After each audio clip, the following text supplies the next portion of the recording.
Aí, a paz do Senhor. Deixa eu ver se tá te ouvindo. Hoje você vai utilizar qual Bíblia, Nayara? Eu tava te vendo.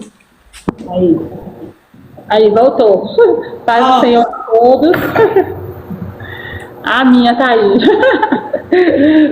Hoje eu estou utilizando a NAA.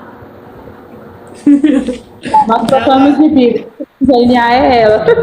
Então a Nayara vai na NAA e eu vou utilizar a dela, que é uma Bíblia mais clássica. Se você já acompanha a gente, você sabe que a gente tem as Bíblias em várias versões, tá? Nós vamos utilizar sempre 2 ou 3 versões. Hoje nós vamos usar a NAA e uma versão mais clássica para você entender a diferença, né, entre uma escrita e outra escrita, tá? Mas de toda maneira é a palavra de Deus.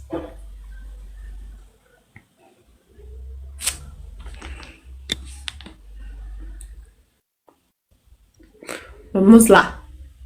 Antes de mais nada, né, eu peço que você possa curvar a sua cabeça por alguns minutos, para que nós possamos aí orar, né, pedir ao Espírito Santo que nos oriente, que nos ajude nessa noite, assim como todos os dias. Senhor Deus Todo-Poderoso, Pai, muito obrigado pela Tua graça, pela Tua misericórdia, Pai. Eu te glorifico por mais um dia, Pai. Poder ouvir a Tua voz, poder estudar a Tua palavra, mas mais do que isso, Senhor, por ter a oportunidade de salvação mediante a graça, Pai. Perdoa os nossos pecados, perdoa as nossas falhas mais este dia, Pai. Porque nós nada somos sem a Tua misericórdia e sem a Tua graça. Que hoje nós venhamos estudar a Tua palavra. Abra, Senhor, os nossos olhos e os nossos ouvidos. Que o nosso coração esteja atento, sedento pela Tua presença e pela Tua palavra. Senhor, repreende desde já, pelo poder do sangue de Jesus, toda distração, todo planejamento do inimigo, toda artimanha, Pai, venha ser lançada por terra. Porque eu creio, Senhor, que em qualquer lugar, Pai, deste mundo, aonde esta alma estiver, que foi traga para esse estudo bíblico, se a minha voz está chegando, Senhor, nesta alma, seja a Tua voz, Pai. Não seja mais a Bárbara, não seja a Nayara, mas seja a Tua presença. Pai, liberta, nós cremos na Tua libertação, na cura, na transformação e na mudança de vida. Que a cada dia, Pai, as pessoas possam ter a oportunidade de aceitar Jesus, de conhecer, Pai, o Senhor verdadeiramente. Que não seja, meu Deus, um teatro, que não seja um espetáculo, que não estejamos aqui para ver a nós, mas para ver a Tua presença, para ver a Tua palavra e para ouvir a Tua voz. É o que nós desejamos, Pai, com todo o nosso coração. Em nome de Jesus. Amém? Então é isso. Glória a Deus. Hoje nós iremos falar, né, sobre Provérbios capítulo 6. Para quem está entrando aí pela primeira vez, nós estamos fazendo o mês da sabedoria, a qual nós estamos recorrendo aí todo o mês de janeiro, estudando o livro de Provérbios. E cada dia nós estamos estudando um capítulo diferente. Um capítulo por dia, e hoje nós estamos no capítulo 6. Para quem está começando a estudar a Bíblia agora, o livro de Provérbios, ele é um livro de conselhos, né? Então eles são pequenos provérbios, pequenos conselhos que foram compilados para se fazer um livro. Então ele não foi escrito num texto corrido, ele eram pequenos provérbios que foram juntados, né, que foram reunidos para se construir. Então, assim, hoje nós temos aí a Bíblia, você que está acompanhando pelo celular, tem a sua Bíblia aí, hoje nós temos a facilidade de ter capítulos, de ter versículos, a Bíblia toda dividida. Algumas Bíblias estão divididas em subtópicos, né, para aumentar, facilitar o entendimento, mas quando ela foi escrita no seu original, não existia capítulo, não existia versículo, e talvez não existiam essas divisões que nós temos hoje. Então os capítulos e os versículos, eles foram feitos para facilitar a nossa leitura e facilitar também nós acharmos aonde está o versículo, onde está o capítulo, para poder localizá-los. Então é normal de nós estarmos estudando um capítulo do livro de Provérbios e nós ouvimos vários assuntos dentro do próprio capítulo. E o capítulo 6 é um exemplo disso. Você vai ver que durante um capítulo ele vai falar de 4 a 5 assuntos diferentes dentro do próprio capítulo. Então parece que você está fugindo do assunto. Na verdade é exatamente por isso. Nós sempre explicamos isso no início, porque talvez você que está iniciando a estudar a Bíblia agora tenha algum certo tipo de dificuldade, porque pessoas falam isso: nosso livro de Provérbios parece uma colcha de retalho. Uma hora está falando uma coisa, daqui a pouco entra um assunto no meio e aí volta para o mesmo assunto. Mas aqui, quando ele foi escrito como pequenos conselhos separados um do outro, e eles foram juntados, né, eles foram compilados, reunidos para se transformar num livro. Então o capítulo 6 que nós vamos estudar hoje é um exemplo claro disso. Nós vamos começar um assunto, depois ele passa para um outro tema, aí ele vai para um outro tema, e muitas das vezes um assunto não é interligado com o outro. Mas é exatamente por isso, porque eles foram escritos como pequenos conselhos e reunidos num livro só. Isso, nós vamos fazer a leitura desse capítulo 6 de Provérbios em 6 partes, né? Então vocês vão ver que tem 6 assuntos diferentes, que é justamente isso que a pastora Nayara está falando. E a primeira leitura que nós vamos fazer é a respeito de não ser o fiador. Então nós vamos fazer essa primeira leitura do versículo 1 até o versículo 5, tá? Eu vou começar a primeira leitura e aí a pastora Nayara vai fazer a leitura dos mesmos versículos na NAA, que é uma linguagem mais fácil. Então eu vou ler primeiro a minha, que é mais complicadinha, para que você possa entender melhor com a dela. Então vamos lá, capítulo 6. Meu filho, se fores fiador do teu amigo, se feriste tua mão com um estranho, tu és laçado pelas palavras da tua boca. Tu és tomado pelas palavras da tua boca. 3. Faze isto agora, meu filho, e livra-te quando estiveres na mão do teu amigo. Vai, humilha-te e certifica teu amigo. 4. Não des sono aos teus olhos, nem sonolência às tuas pálpebras. 5. Livra-te como uma gazela da mão do caçador, e como um pássaro da mão do passarinheiro. Agora eu vou ler aqui na versão da NA. Meu filho, se você ficou por fiador do seu próximo e se comprometeu com um estranho, está enredado com as palavras da sua boca e ficou preso pelo que você falou. Agora, meu filho, faça o seguinte para se livrar, pois você caiu nas mãos dessa pessoa. Vá, humilhe-se e importune o seu próximo.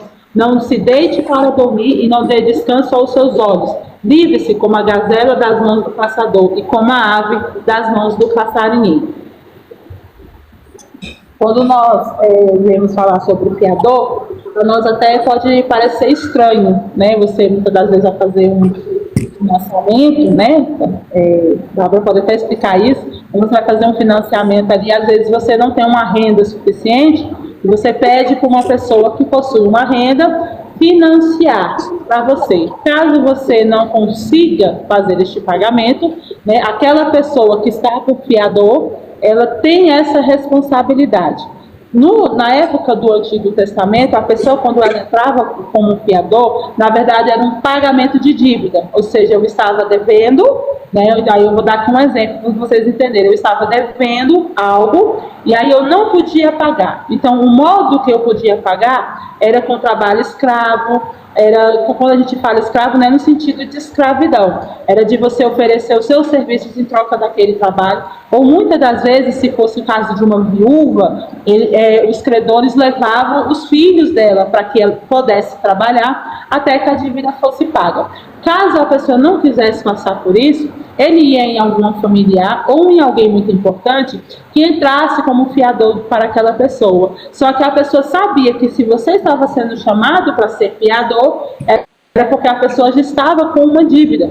Ou seja, era como se você assumisse a dívida de uma pessoa. Então é por isso que ele está dando o conselho aqui, humanamente, que é um conselho humano, que ele não entrasse nisso no sentido de ele pegar a dívida que era de uma pessoa para ele, porque se ele se comprometesse, e aqui é isso que ele está falando, porque você comprometeu a sua palavra, você falou, você deu a sua palavra. Então, se você deu a sua palavra, você tem que fazer o máximo, você tem que se humilhar, você tem que se esforçar para que a sua palavra fosse cumprida.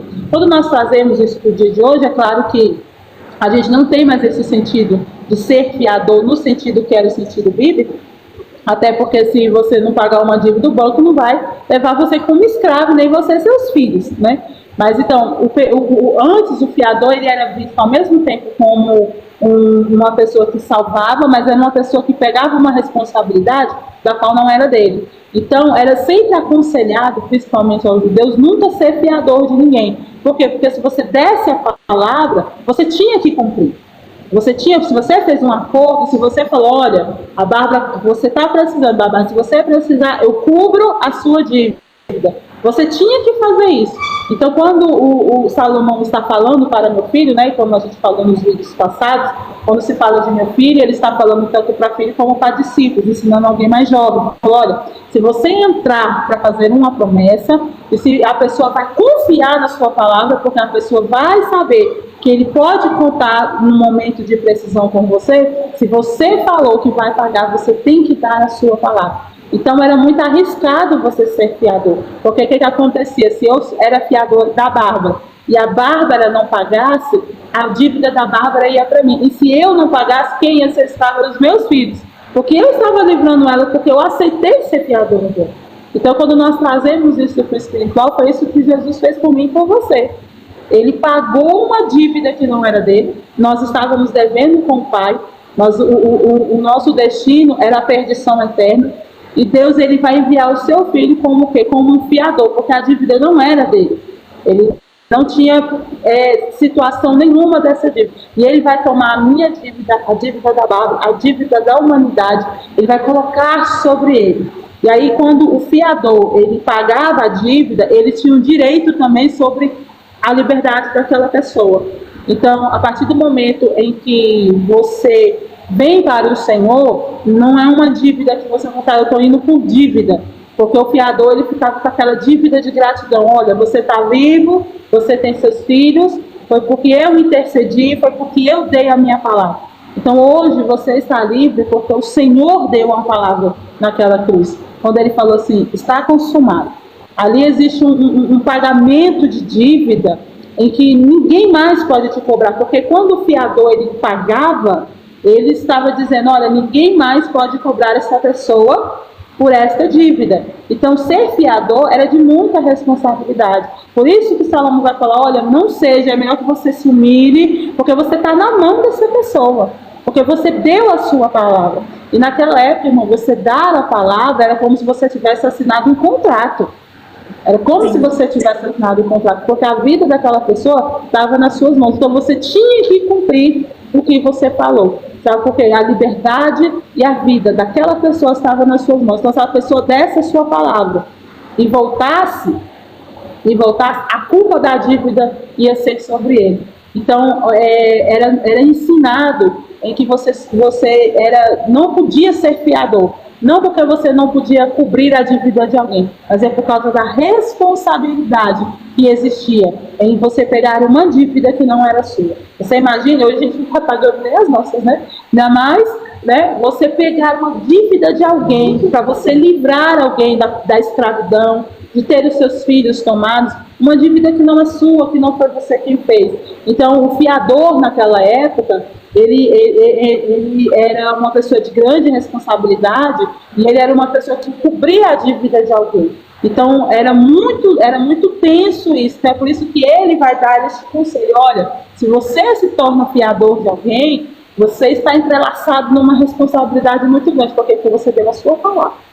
E a palavra naquela época tinha que ter o mesmo peso de hoje. Se você deu a sua palavra para aquela pessoa dizendo, você pode contar comigo, na hora da necessidade, você pode contar comigo. E muitas das vezes a gente fala que pode, aí vem a necessidade e a gente não pode contar. Talvez você esteja passando por isso. Na hora de uma aflição, a pessoa falou, você pode contar comigo. Se você precisar, você pode me ligar. E aí a pessoa deu a palavra, você confiou, e na hora do aperto, a pessoa não cumpriu com a sua palavra. Então a Bíblia diz isso, se você diz que vai fazer e a pessoa pode contar com você, então cumpra a sua palavra, mesmo que a outra pessoa não cumpra, mas você cumpra o que você prometeu. Essa parte da questão da palavra, né, Provérbios, assim como toda a Bíblia, né, ela nos ensina, principalmente o Novo Testamento, que a partir do momento que nós aceitamos Jesus como Senhor e Salvador, o nosso caráter ele tem que mudar. Então, a sua palavra, ela muda de sentido. Não existe você aceitar Jesus como Senhor Salvador e você viver uma vida de mentira, você ter promessas, como a Nara está falando, você prometer coisas que você é incapaz de cumprir. E aí eu coloco esse cumprimento não só na parte de relacionamentos de amigos, de familiares, de tudo, mas esse comprometimento também na parte amorosa. Né? Se você está se casando, se você está noivo, se você está namorando, você tem que ter uma palavra, um comprometimento. Né? Nós vemos casos de pessoas que começam com uma irresponsabilidade emocional muito grande. Você não está preparado para casar, você não está preparado para ter uma família, mas você está namorando uma pessoa e você está prometendo casamento. Então a pessoa, ela está contando, ela está criando uma expectativa, ela está fazendo um planejamento, ela faz um planejamento de noivado, ela faz um planejamento de vida, e você está dando a sua palavra de, olha, você vai ser a minha esposa, você vai ser o meu esposo, e você, mesmo sabendo, você está mantendo essa expectativa. E aí chega no momento que você não tem mais essa capacidade de manter essa expectativa, você simplesmente termina, ou você fala que não quer mais. Só que essa palavra, ela está voltando atrás. E não deveria ser assim. Para você jovem, para você que está noiva, você que está querendo um relacionamento, entenda a seriedade do que você está querendo, da palavra que você está afirmando com uma pessoa, porque isso tem que ser uma conduta cristã. Isso é uma responsabilidade. A gente vê no Antigo Testamento, né, a Bíblia, ela nos mostra vários casos. O casamento, ele era a base da palavra, né? Na época dos patriarcas não tinha cartório. Cartório é você tá ali contabilizando quem casou, quem não casou, quem nasceu. Veio, né, depois, muito tempo depois, quando começou a fazer o censo, Roma começou a querer ver a quantidade de pessoas e tudo. Mas o casamento instituído por Deus, ele foi feito através da palavra. Né? Essa aliança que nós temos hoje, que nós botamos no dedo, é uma aliança que culturalmente foi desenvolvida com o passar dos anos. Mas não era uma aliança no dedo, não era um papel que fazia você estar casado. Era a sua palavra, de a partir de hoje, diante de Deus, você é a minha esposa ou você é o meu esposo, e o compromisso com a palavra que você deu, você levava até o final da vida. Então, é muito importante essa responsabilidade com a palavra com o seu filho, né? Às vezes você dá a palavra para o seu filho e depois você volta atrás, a sua palavra no seu trabalho. Então, todos os relacionamentos que englobam isso, o fiador é esse exemplo de dar a palavra, ó, é bom que você não dê a sua palavra. Se é algo que você sabe que você não é capaz, você não quer assumir essa responsabilidade, é melhor que você não faça. Mas se fizer, cumpra isso, faça e vá até o final. Exatamente. Nós vemos que o mundo foi criado pela palavra saída da boca de Deus. Então, assim, a palavra, na cruz foi consumado através da palavra, né? Então, tudo foi através da palavra. Então, assim, o que falamos, ele precisa ter essa importância, principalmente você que é cristão, você que crê em Jesus, a sua palavra, as palavras que saem dos seus lábios, tem que haver verdade. Verdade e compromisso. Ou seja, é isso que Salomão está falando. Olha, você se comprometeu, você deu a sua palavra. Então, se é necessário você se humilhar para cumpri-la, você se humilhe, mas você cumpre o que você falou. Nessa parte que a pastora Nara falou a respeito do está consumado, né? Ali quando Jesus ele vem falar está consumado, é o pagamento, é o termo que é utilizado, né, do pagamento quando se faz, como ela falou, quando alguém está devendo e uma pessoa vai ali e paga-se aquela dívida. O que é importante você entender nesse contexto? Jesus, ele vem como o cumprimento de uma profecia. A primeira de todas foi lá no Jardim do Éden. Então ele vem naquele cumprimento desde quando Adão e Eva pecam contra Deus. É prometido que Jesus viria através de Maria, né, e estaria ali redimindo o pecado do mundo. Então esse pagamento, ele é muito importante para mim e para você. Por que ele só vem agora depois de muitos anos? Porque imagine se assim que Adão e Eva pecou, se Jesus já viesse na geração seguinte. Nós, não todas as outras gerações, nós não teríamos a capacidade de entender essa importância. Nós não entenderíamos o porquê, nós não saberíamos o sofrimento do mundo, nós não saberíamos que nós erramos, que nós falhamos. Hoje, tendo as histórias dos profetas, tendo muitas pessoas ao seu redor que são cristãos, que você vê exemplo de dons, de uma vida com Cristo, mesmo assim nós já temos muita dificuldade de aceitar o Evangelho, que é graça, que é misericórdia. Nós mesmo assim muitas das vezes queremos merecer, nós queremos pagar algo que já está pago. Então, essa diferença entre Adão e Jesus, ela vem para mostrar para mim e para você a incapacidade nossa humana de pagar algo que nós jamais daríamos conta de pagar. Então é muito importante você entender isso. Por que Jesus pagou? Por que ele foi o nosso fiador? Por que em Hebreus vem falar que ele veio pagar a dívida por nós? Por quê? Porque nós jamais conseguiríamos fazer esse pagamento. Nós nunca conseguimos. Os melhores e os maiores profetas do mundo, os reis, os que tentaram, eles falharam. Então, por isso, só ele foi capaz de pagar, tá bom? Então, nós vamos continuar aí a leitura do versículo 6, tá? Capítulo 6, versículo 6 até o 11. Ele vem falando sobre a formiga e o preguiçoso. Capítulo 6, versículo 6 ao 11. Diz assim: vai ter com a formiga, ó preguiçoso, considera seus caminhos e ser sábio, que não tendo guia, feitor nem governador, provê o seu alimento no verão e junta sua comida na colheita. Ó preguiçoso, versículo 9, por quanto tempo dormirás?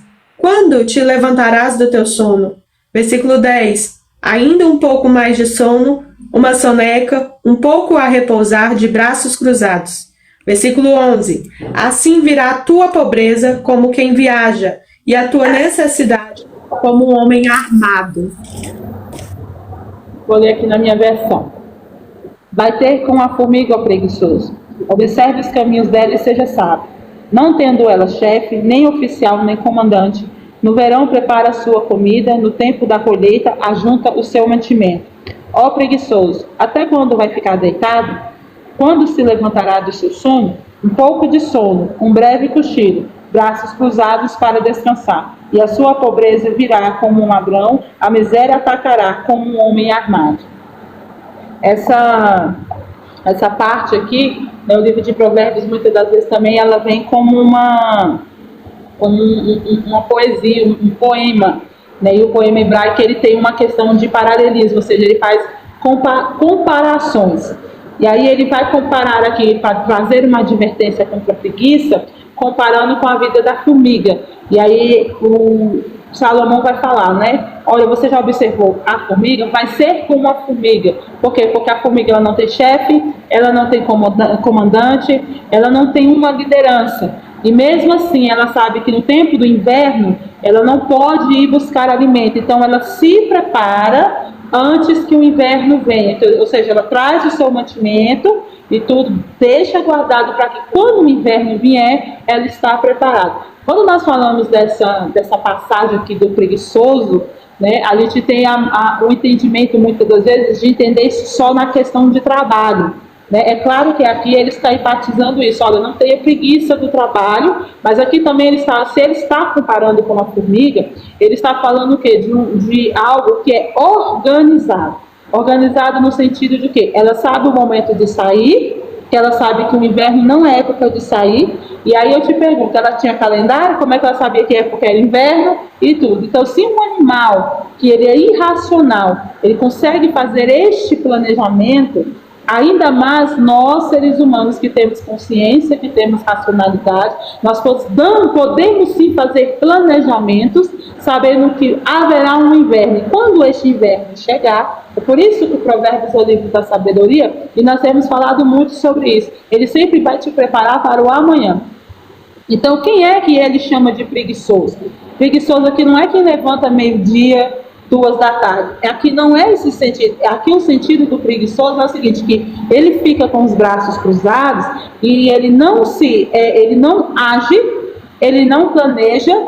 Aí vem o inverno, porque está dizendo que o inverno vem. Aí quando o inverno vem, ele não pode fazer porque ele não planejou, ele não cuidou dessa parte. E aí vai vir o quê? Vai vir a pobreza e depois vai vir a necessidade. Então o preguiçoso aqui que a Escritura está falando é aquela pessoa que não planeja para o dia da adversidade. Qual é o nosso problema como seres humanos? A gente quer que o Senhor nos livre do momento da adversidade. A gente não quer ter o dia da adversidade. Mas se eu e você não tivermos o dia da adversidade, você também não sai para caçar o mantimento. Porque se a formiga souber que não vai ter um inverno, para que ela vai fazer esse esforço? Ela está fazendo esse esforço não só para ela se alimentar naquele dia, mas ela sabe que o inverno vai vir, ela vai precisar ter o quê? Reservas. Então, se a gente traz isso para o nosso lado espiritual, porque eu vou colocar isso para o lado espiritual, tem muito crente, serve, quando eu falo crente, é aquele que crê em Deus, que ele é preguiçoso espiritualmente, por quê? Porque ele só quer pegar o mantimento quando o inverno já está ali no rosto dele. É quando o problema está ali perto, mas quando ainda o inverno não chega, que você pode andar, que você pode caminhar, que tem sol, você não quer, você cruza os braços, né, você quer dormir, você quer ter sono. Isso significa o quê? Existem situações na nossa vida que a gente precisa procurar o Senhor, não é porque o inverno está vindo, porque o inverno ele vem, existem sim dias de dificuldade. A Bíblia ela não nos ausenta das aflições. Ao contrário, ela fala que teremos aflições. Mas o que é o preguiçoso espiritual para a Escritura? É ela querer esperar um inverno para buscar o mantimento. Aí, como não tem mantimento no inverno, aí ela vai reclamar, ela vai murmurar, aí ela murmura do tempo, ela não entende que aquela situação ali é uma colheita de o quê? De uma vida inércia. Você não pode ter uma vida inércia na sua vida espiritual. Você não pode orar só porque está vindo uma dificuldade, está vindo, porque você não sabe o dia que ela vem. Você não sabe o dia que você vai precisar ter uma fé inabalável. Você não sabe o momento que vai da sua fé, ela vai ser provada. Porque o Senhor prova a nossa fé. E aí quando é que a gente se torna preguiçoso? É porque a formiga ela faz um trabalho, que eu já vi falando que é o trabalho de formiguinha, ela não faz uma coisa grandiosamente. Ela faz uma coisa pequena, ela vai fazendo aos poucos, ela vai fazendo devagar, na sua capacidade. Às vezes a gente olha uma formiga e olha ela levando uma folha enorme, mas aquilo ali está na capacidade dela. Ela está fazendo de acordo com a capacidade dela. O Senhor não quer que você faça sacrifício. O Senhor não quer que você faça algo mirabolante. O Senhor quer que você faça algo que está na sua capacidade de fazer, na sua força de fazer. Então, por exemplo, existem pessoas que eles conseguem jejuar um dia inteiro. Mas se você não consegue, você consegue só 1 hora, então faça na sua capacidade, na sua força, para você não se tornar um preguiçoso espiritual. O que é o preguiçoso espiritual? Ah, eu não dou conta, né? Já que eu não dou conta mesmo, eu cruzo os braços, né? Vou dormir, só que o inverno ele vem. O inverno ele não adia a chamar, ele vem no dia que é para ele vir. Ele não vai adiar porque a formiga não está pegando, ele vem. Então, quem tem que se preparar é a formiga. Então, você que está aí me ouvindo, as dificuldades elas vêm. Elas não vão deixar de vir porque eu e você não está preparado, porque eu e você não quer, porque eu e você acha que não merecemos. As dificuldades elas acontecem. Então, para você não ter uma vida espiritual preguiçosa, começa nas pequenas coisas. Você não consegue, por exemplo, assim, passar horas estudando a Bíblia, então tira meia hora. Faz um trabalhinho de formiguinha, começa com 15 minutos, começa com 20 minutos, começa com um negócio que você tem que fazer. A sua vida espiritual e a sua vida depende desses pequenos momentos. Às vezes a gente quer não derrubar uma árvore inteira. A formiga ela não consegue levar a árvore inteira, mas ela consegue levar folha por folha, e muitas das vezes ela despedaça a folha para ela poder levar, porque é na capacidade dela. Deus não quer que você faça algo além da sua capacidade. Por quê? Porque quando nós fazemos algo além da nossa capacidade, a gente cruza os braços. Porque qual é a nossa desculpa? Não dou conta de fazer, Senhor. Não consigo fazer. Mas o Senhor sabe que você dá conta de fazer. Na sua capacidade. Quando nós começamos esse devocional, E eu acho lindo que eu estou vendo testemunhos de pessoas falando, olha, eu estou acompanhando.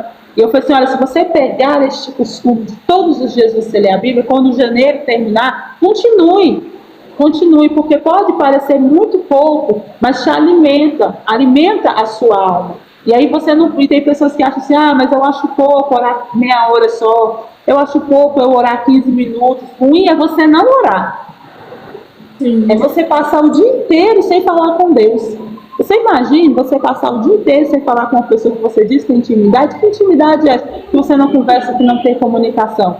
Então comece aos poucos. Você que é novo convertido, então você fala, olha, eu quero estudar a Bíblia, eu não sei por onde comece. Comece por onde? Você começa de acordo com a sua capacidade. Você consegue ler só um capítulo por dia, que nem nós estamos fazendo aqui? Um capítulo, então faça. Um capítulo por dia. Faz o pouco. Você já consegue ler mais? Você, porque não é uma correria, irmão. Você tem que ler, estudar e aplicar. Você consegue fazer mais? Então faça mais. Agora você ainda não consegue fazer assim o que você tanto queria, mas faz o que a sua capacidade dá conta de fazer. Porque o que a Bíblia chama de preguiçoso é aquela pessoa que ela não quer fazer. Ela não quer fazer. Aqui o preguiçoso, ele não quer fazer. E olha que a formiga não tem ninguém que mande ela.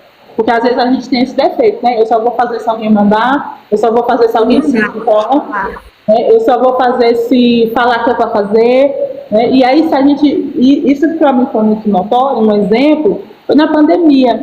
Quando chegou a época da pandemia, que as igrejas fecharam, eu vi muita gente falando, que saudade de ter um culto, que saudade de ir para um culto. As mesmas pessoas hoje que não vão na igreja. Tá todas as igrejas abertas. Eles não vão, mas na época que estava fechado, eles queriam ir. Aí agora que está tudo aberto, tem culto online, não vão. Agora não quer ir. Mas na época, que saudade de ter um culto. Eu falei, por que você não faz o culto na sua casa? Faz o culto na sua casa. Que saudade de louvar ao Senhor. Uai, louva na sua casa. Não, mas não é a mesma coisa. Eu falei, por que não é a mesma coisa? Porque ali não tem um som? Porque ali não tem um público? É claro que a gente adorar em comunhão com os irmãos é maravilhoso, irmãos. É maravilhoso, mas você não pode ser dependente disso. Você não pode ler a Bíblia só quando você vai para o culto, só quando você vai para a igreja. Você não pode orar só quando você vai na igreja. Você não pode lembrar de pedir algo só quando você quer pedir, porque Deus chama isso de preguiça. É preguiça isso. Você tem que adorar o Senhor como Ele é. Porque vai chegar um tempo que teremos muitas igrejas, como nós temos. A gente não vai ter local que adore a Deus. É muito diferente. É muito diferente. Então você é um adorador ao Senhor, não seja preguiçoso espiritual. Faz o trabalhinho de formiguinha, vai aos pouquinhos, mas faça. Não cruze os braços, porque o inverno ele chega. Falando a respeito disso, do que a pastora Nayara está falando, né?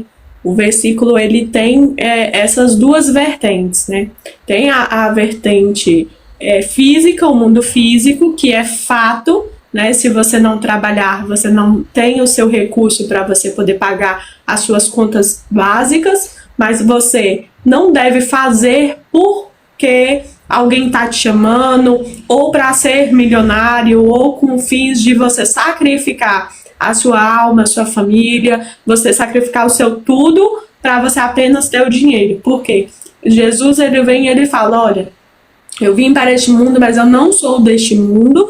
Eu vou chamar alguns, vou escolher outros, né? As pessoas vão ser salvas. Eu estou subindo para o Pai, eu deixo o Espírito Santo, mas eu vou voltar para buscar aqueles escolhidos que aceitarem Jesus. E aí ele vai voltar e vai nos levar para um novo reino, uma nova terra, um novo local. Então, aquilo que você acumula aqui de bens, de dinheiro, de paredes, de imóveis, de prata, de ouro, ele não pode ser no seu coração o tudo. Não pode estar acima de Deus, ele não pode ser maior do que a alma dos seus filhos, ele não pode custar o seu casamento, ele tem que haver este cuidado de que o seu trabalho ele deve ser feito, mas não a qualquer custo.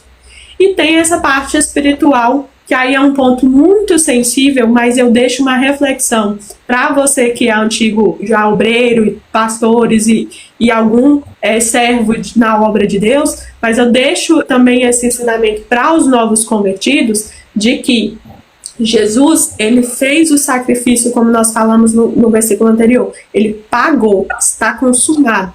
A Bíblia, ela fala que Deus, ele não tem interesse nenhum na tua carne e no teu sacrifício e no teu preço. E aí aonde que eu quero te explicar? Não existe você dar 10 voltas no monte de joelho para sua carne ferir. Não existe você passar 4 dias sem comer. Não existe você fazer coisas absurdas, propósitos em nome de Deus absurdos, num preço de você querer pagar algo para Deus, algo de Deus. Você pode sim fazer um jejum de acordo com as suas condições. Você que toma remédio, você pode fazer um jejum de acordo com o seu limite. Você que tem algum problema de saúde porventura, você que se converteu agora e está querendo aprender a fazer o jejum, aprender a fazer uma oração, você pode sim fazer, mas tudo com o limite, com o bom senso. Existe o bom senso. Por quê? Deus, ele não está interessado no seu sacrifício, no seu pagamento por algo que está pago. Entendeu? Então, é um ponto muito sensível, mas ele precisa ser falado. Você que nos vê hoje estudando a Bíblia, eu comecei com um versículo por dia. Mas por quê? Nossa, um versículo, Bárbara, um versículo. Por quê? Não adianta nada você me dizer, obreiro, que você lê 3 capítulos da Bíblia por dia, se você não está aprendendo de Deus, se você não está orando, se você não está entendendo e se você não está aplicando. Então você, novo convertido, pegue um versículo e não tenha vergonha. Pegue palavra por palavra, pesquise o contexto, a gente tem dentro da Bíblia na internet hoje dicionário bíblico. O que é que significa dracma? O que é que significa essa palavra? Quem foi Josué? Quem foi Rebeca? Aprenda um versículo, mas bem feito, um estudo aonde você vai ser capaz de amanhã contar para alguém. Olha, eu li na palavra isso, isso, isso e isso. Eu faço muito essa didática com os meus filhos. Ó, você leu? Li. Então agora você me conta o que é que você aprendeu. Se você não souber contar e aplicar o que você aprendeu, de nada adianta você tirar horas se não está chegando no teu coração a palavra. É a mesma coisa da oração. A gente brinca muito que os antigos cristãos, né, a geração ali da avó da Nayara para trás, fazia uma vigília brincando. Você botava ali 8 horas de oração, 24 horas, era brincando. Por quê? Porque eram pessoas que tinham costume de orar. Então, se você não tem esse costume, não coloca ali 2 horas de oração, se você vai repetir as palavras, se você não vai saber o que dizer, se você não sabe orar, não é a quantidade de tempo. Jesus, ele quer chegar até o seu coração. Eu tenho certeza que se você fizer 10 minutos bem feito, no qual você vai entregar o seu coração, como eu estou conversando aqui com a Nayara ou com você que está do outro lado, você chega com a sinceridade do seu coração. Sabe aquele amigo, melhor amigo que você já teve ali na sua infância, na sua pré-adolescência? Você era capaz de chegar e falar assim: estou me sentindo assim, sem medo de estar triste ou feliz. Esse é o relacionamento que você tem que ter com Jesus. Jesus, eu estou me sentindo assim hoje. Me socorre. Foi uma frase. Mas essa uma frase, se ela for sincera do seu coração, ela vale mais do que 2, 3 horas de normativos, de coisas que você ensina, que você aprendeu, mas que você não está sentindo. E a mesma coisa o jejum. Se você tirou ali 10 minutos, mas é 10 minutos onde a sua alma foi capaz de sentir a presença do Espírito Santo. Esse analfabetismo espiritual que nós temos hoje, ele é terrível e as pessoas não estão se atentando. O evangelho, ele não é emocionalismo. Ele não é você chegar numa igreja e você ver uma música, uma luz, um show e você chorar porque você se emocionou com a situação, com o ambiente. Esse exemplo que a Nayara deu da pandemia, ele é assustador, porque não deveria ser aí doído para as pessoas cultuar Deus em casa. Cultuar Deus em casa deveria ser comum, deveria ser fácil. A igreja tem que ser o resultado do que você faz em casa e não o emocionalismo. Então eu deixo essa reflexão para você. Você conhece o evangelho de verdade, você conhece Deus, você conhece Jesus. Você é capaz de cultuar o Senhor sozinho? Ou você é só um emocionado? Fica essa reflexão, para mim e para você. Exatamente. E para contribuir com isso, né? Essa palavra eu acho maravilhosa, né? Essa frase, analfabetismo espiritual. Por quê? Porque a gente aprende a fazer sacrifício. A verdade, por quê? Porque no fundo a gente quer merecer. Eu quero merecer a misericórdia, eu quero merecer a graça. Então tem pessoas que fazem sacrifícios. E o maior sacrifício que você pode fazer é amar o seu inimigo. Então, imagina que, biblicamente, esse é o maior sacrifício que você faz. Não é seu amigo, não. Não é quem você gosta, não é irmão da igreja que gosta, não. Maior sacrifício. Porque Jesus falou isso. Eles vão conhecer que você me conhece, não é dando volta no monte, não é com Bíblia na mão, não é postando vídeo, não. É quando vocês amarem uns aos outros. Aí vocês vão mostrar para os meus discípulos. Então, você pode fazer o jejum, a oração, né, o sacrifício que você quiser, fique à vontade. Mas não adianta se você não obedece e se você não ama seu irmão e não ama o seu inimigo. Se você não faz isso, não dê volta ao monte, tá em vão, não levanta de madrugada, vá dormir, entendeu? Não perca seu sono, porque esse é o maior sacrifício. Esse é o grande sacrifício que o Senhor quer que nós façamos. É nós amarmos uns aos outros, vivermos em comunhão. O que depender de nós, que haja paz. Que você ame o seu inimigo, que você pegue aquela pessoa que você sabe que fofoca de você, que fala de você, que tramita contra você, contra a sua casa, contra a sua família, e você dá a paz do Senhor, não porque você é fingido, mas é porque você tem paz para dar. Não é a circunstância que vai fazer você, porque a filosofia fala isso, que o ambiente faz a pessoa. Não, o que faz a pessoa é a palavra que está dentro do seu coração. Se Cristo está dentro do seu coração, o ambiente não te muda. Você é crente em todo lugar, você é crente em casa, você é crente no trabalho, você é crente onde você for. O ambiente, ele não te muda se você não for mudado pelo Senhor, se você não nascer de novo. Então, você que está nos acompanhando, reflita isso. Reflita, peça para o Senhor. Senhor, eu não quero ser um emocionado, eu quero ser um convertido.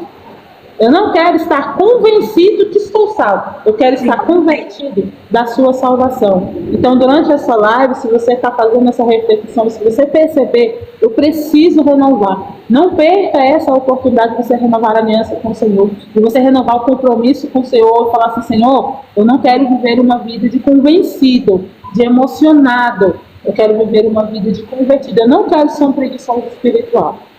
Eu não quero ser um preguiçoso espiritual. E se você deseja isso, você pode colocar no comentário, eu quero tomar essa atitude, eu quero fazer essa diferença. E não precisa de você estar num ambiente do não, só aceito o apelo quando eu for na igreja. Não, você pode estar fazendo isso agora, onde você estiver. Você pode estar no seu quarto, no seu trabalho, sozinho, não importa. Se o seu coração, você determina isso, se os seus lábios confessam, o Senhor, ele recebe. Então, que durante essa live o Senhor possa falar no seu coração. Amém? No final, eu quero fazer uma oração para você que deseja não ser mais um preguiçoso espiritual. Amém? Amém. Nós vamos continuar a leitura no capítulo 6, tá? Versículo aí 12 até o versículo 15, que fala assim: uma pessoa má, um homem malévolo, anda com a boca perversa. Ele pisca com os seus olhos, fala com os pés e ensina com os dedos. Versículo 14. A perversidade está no seu coração. Ele maquina coisas ruins continuamente. Ele semeia discórdia. Versículo 15. Portanto, sua calamidade virá repentinamente. Subitamente será quebrado sem reparação. E aí eu vou ler aqui na minha versão, do 12 ao 15. Perverso e vil é quem anda com iniquidade na boca. Pisca os olhos, arrasta os pés e faz sinais com os dedos. No seu coração não há perversidade, está sempre planejando o mal e semeando discórdias. Por isso, a sua destruição virá repentinamente. De um momento para outro ficará irremediável e arruinado. Quando a Bíblia diz que fala que o perverso, né, o mal, nós falamos sobre isso nas lives passadas, de que é um ímpio, né? A gente acha que um ímpio é só aquela pessoa que não crê. Não, o ímpio é a pessoa que vem da impiedade, a pessoa que não se arrepende. É uma pessoa que não muda os seus caminhos. E quando a Bíblia chama de perverso, né, a pessoa perversa é aquela pessoa que ela planeja o mal, ela trata o mal. E o que a Bíblia está nos advertindo? Para nós cuidarmos, para nós não nos tornarmos uma pessoa perversa.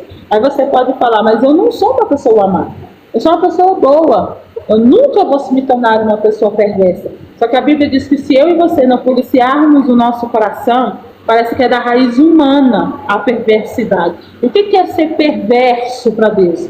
Né? Porque o homem, a perversidade, quando a gente fala de perversidade, a gente já pensa naqueles crimes hediondos, né? Mas a perversidade para Deus é você planejar, é você maquinar, é você fazer planejamento mal contra uma pessoa. Às vezes você, no seu pensamento, você maquina um mal contra uma pessoa. Você que gosta de fofoca, para Deus você é um perverso.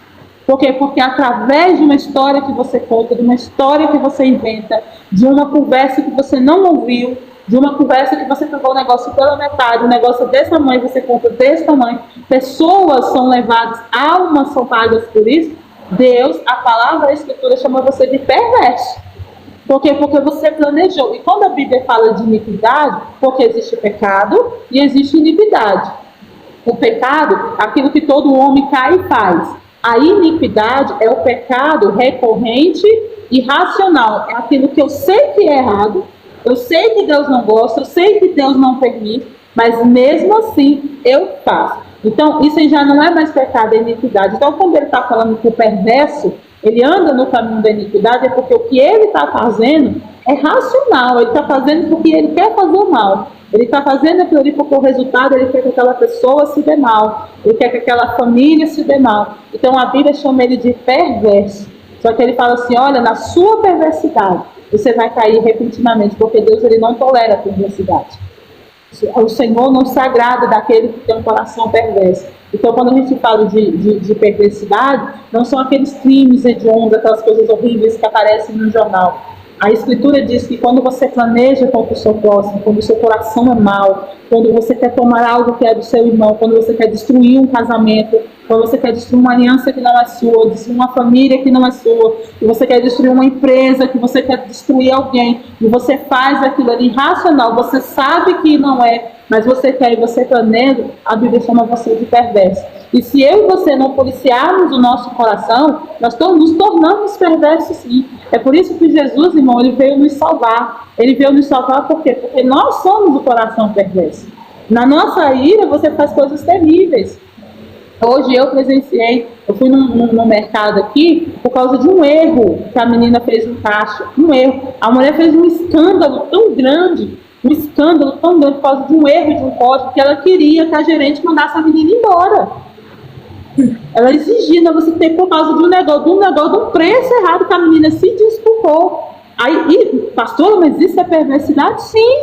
Você está pedindo para uma mãe de família ser mandada embora porque ela errou um código de uma coisa que não vai te fazer falta. E a pessoa se desculpou. Ela reconheceu, mas não basta.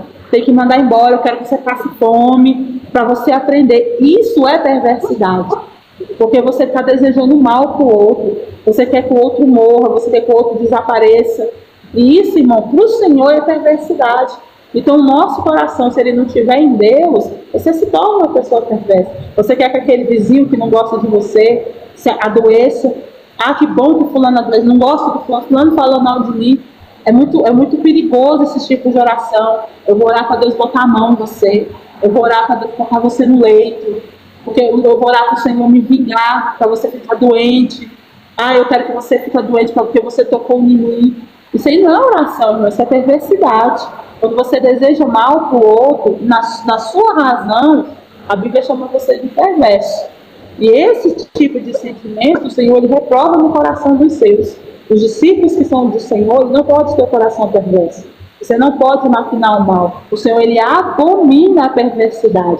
E não pense você que perversidade está só nos crimes lá, não. Se você não policiar o seu coração, e por causa do ódio, da raiva, da mágoa, você planejar fazer mal para alguém, na sua razão, no seu entendimento, você sabe que aquilo ali é mal, e mesmo assim você quer fazer, a Bíblia chama você não é de vítima, a Bíblia chama você de perverso. Mas a perversidade, ela ainda tem o arrependimento, porque o Espírito Santo quebra isso. Se você abrir o seu coração e falar, Senhor, eu estou com raiva, eu estou com ódio por mim, eu me esganava, eu ia lá, eu fazia isso, fazia aquilo. Mas como foi falado desde o início, o temor do Senhor, ele é o princípio da sabedoria. Se você temer a Deus, você corrige o seu coração. Você se corrige, não porque a outra pessoa vai estar certa, não, porque você teme a Deus. E por causa de você temer ao Senhor, o Senhor te dá sabedoria para você agir nessa situação, sem você usar a caneta da perversidade. Irmãos, eu sou um dos maiores exemplos disso. Quantas vezes eu passei por situações na minha vida, principalmente quando você passa por situações que as pessoas te decepcionam, que as pessoas te ofendem, que as pessoas brigam com você.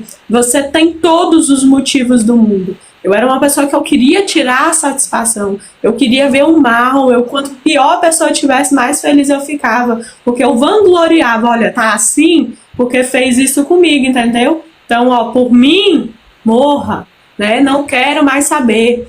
Eu era uma pessoa dessa. Quando você começa a estudar a Bíblia, quando você começa a orar, você começa a se constranger com isso. A pastora Nara falou, quando você começa a ter o temor do Senhor, você começa a entender que esse não é o comportamento. Então esse versículo aqui, ele me descreve uma pessoa, e aí eu quero que você faça a reflexão que eu fiz. Eu fiz essa reflexão.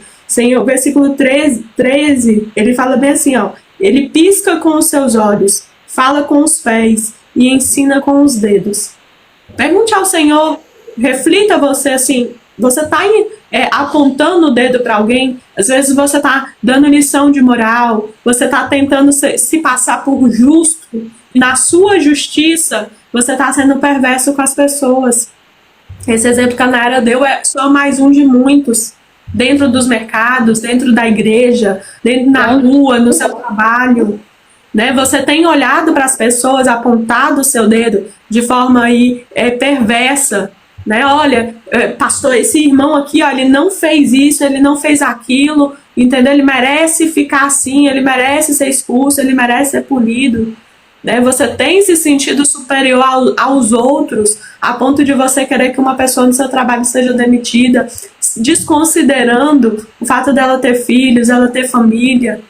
Você tem sido uma pessoa perversa na sua família. Às vezes você tem um familiar que está passando por uma situação que ele já foi muito ruim com você. Muitos anos ele te julgou, ele te tratou mal, mas hoje você tem a sua justiça, você tem a sua razão de estar entristecido, de ter as suas chateações. Mas você, por ser cristão, você tem que escolher por temor ao Senhor. Não é porque ele merece ou porque ela merece, por temor ao Senhor. Se você pode ajudar, ajude.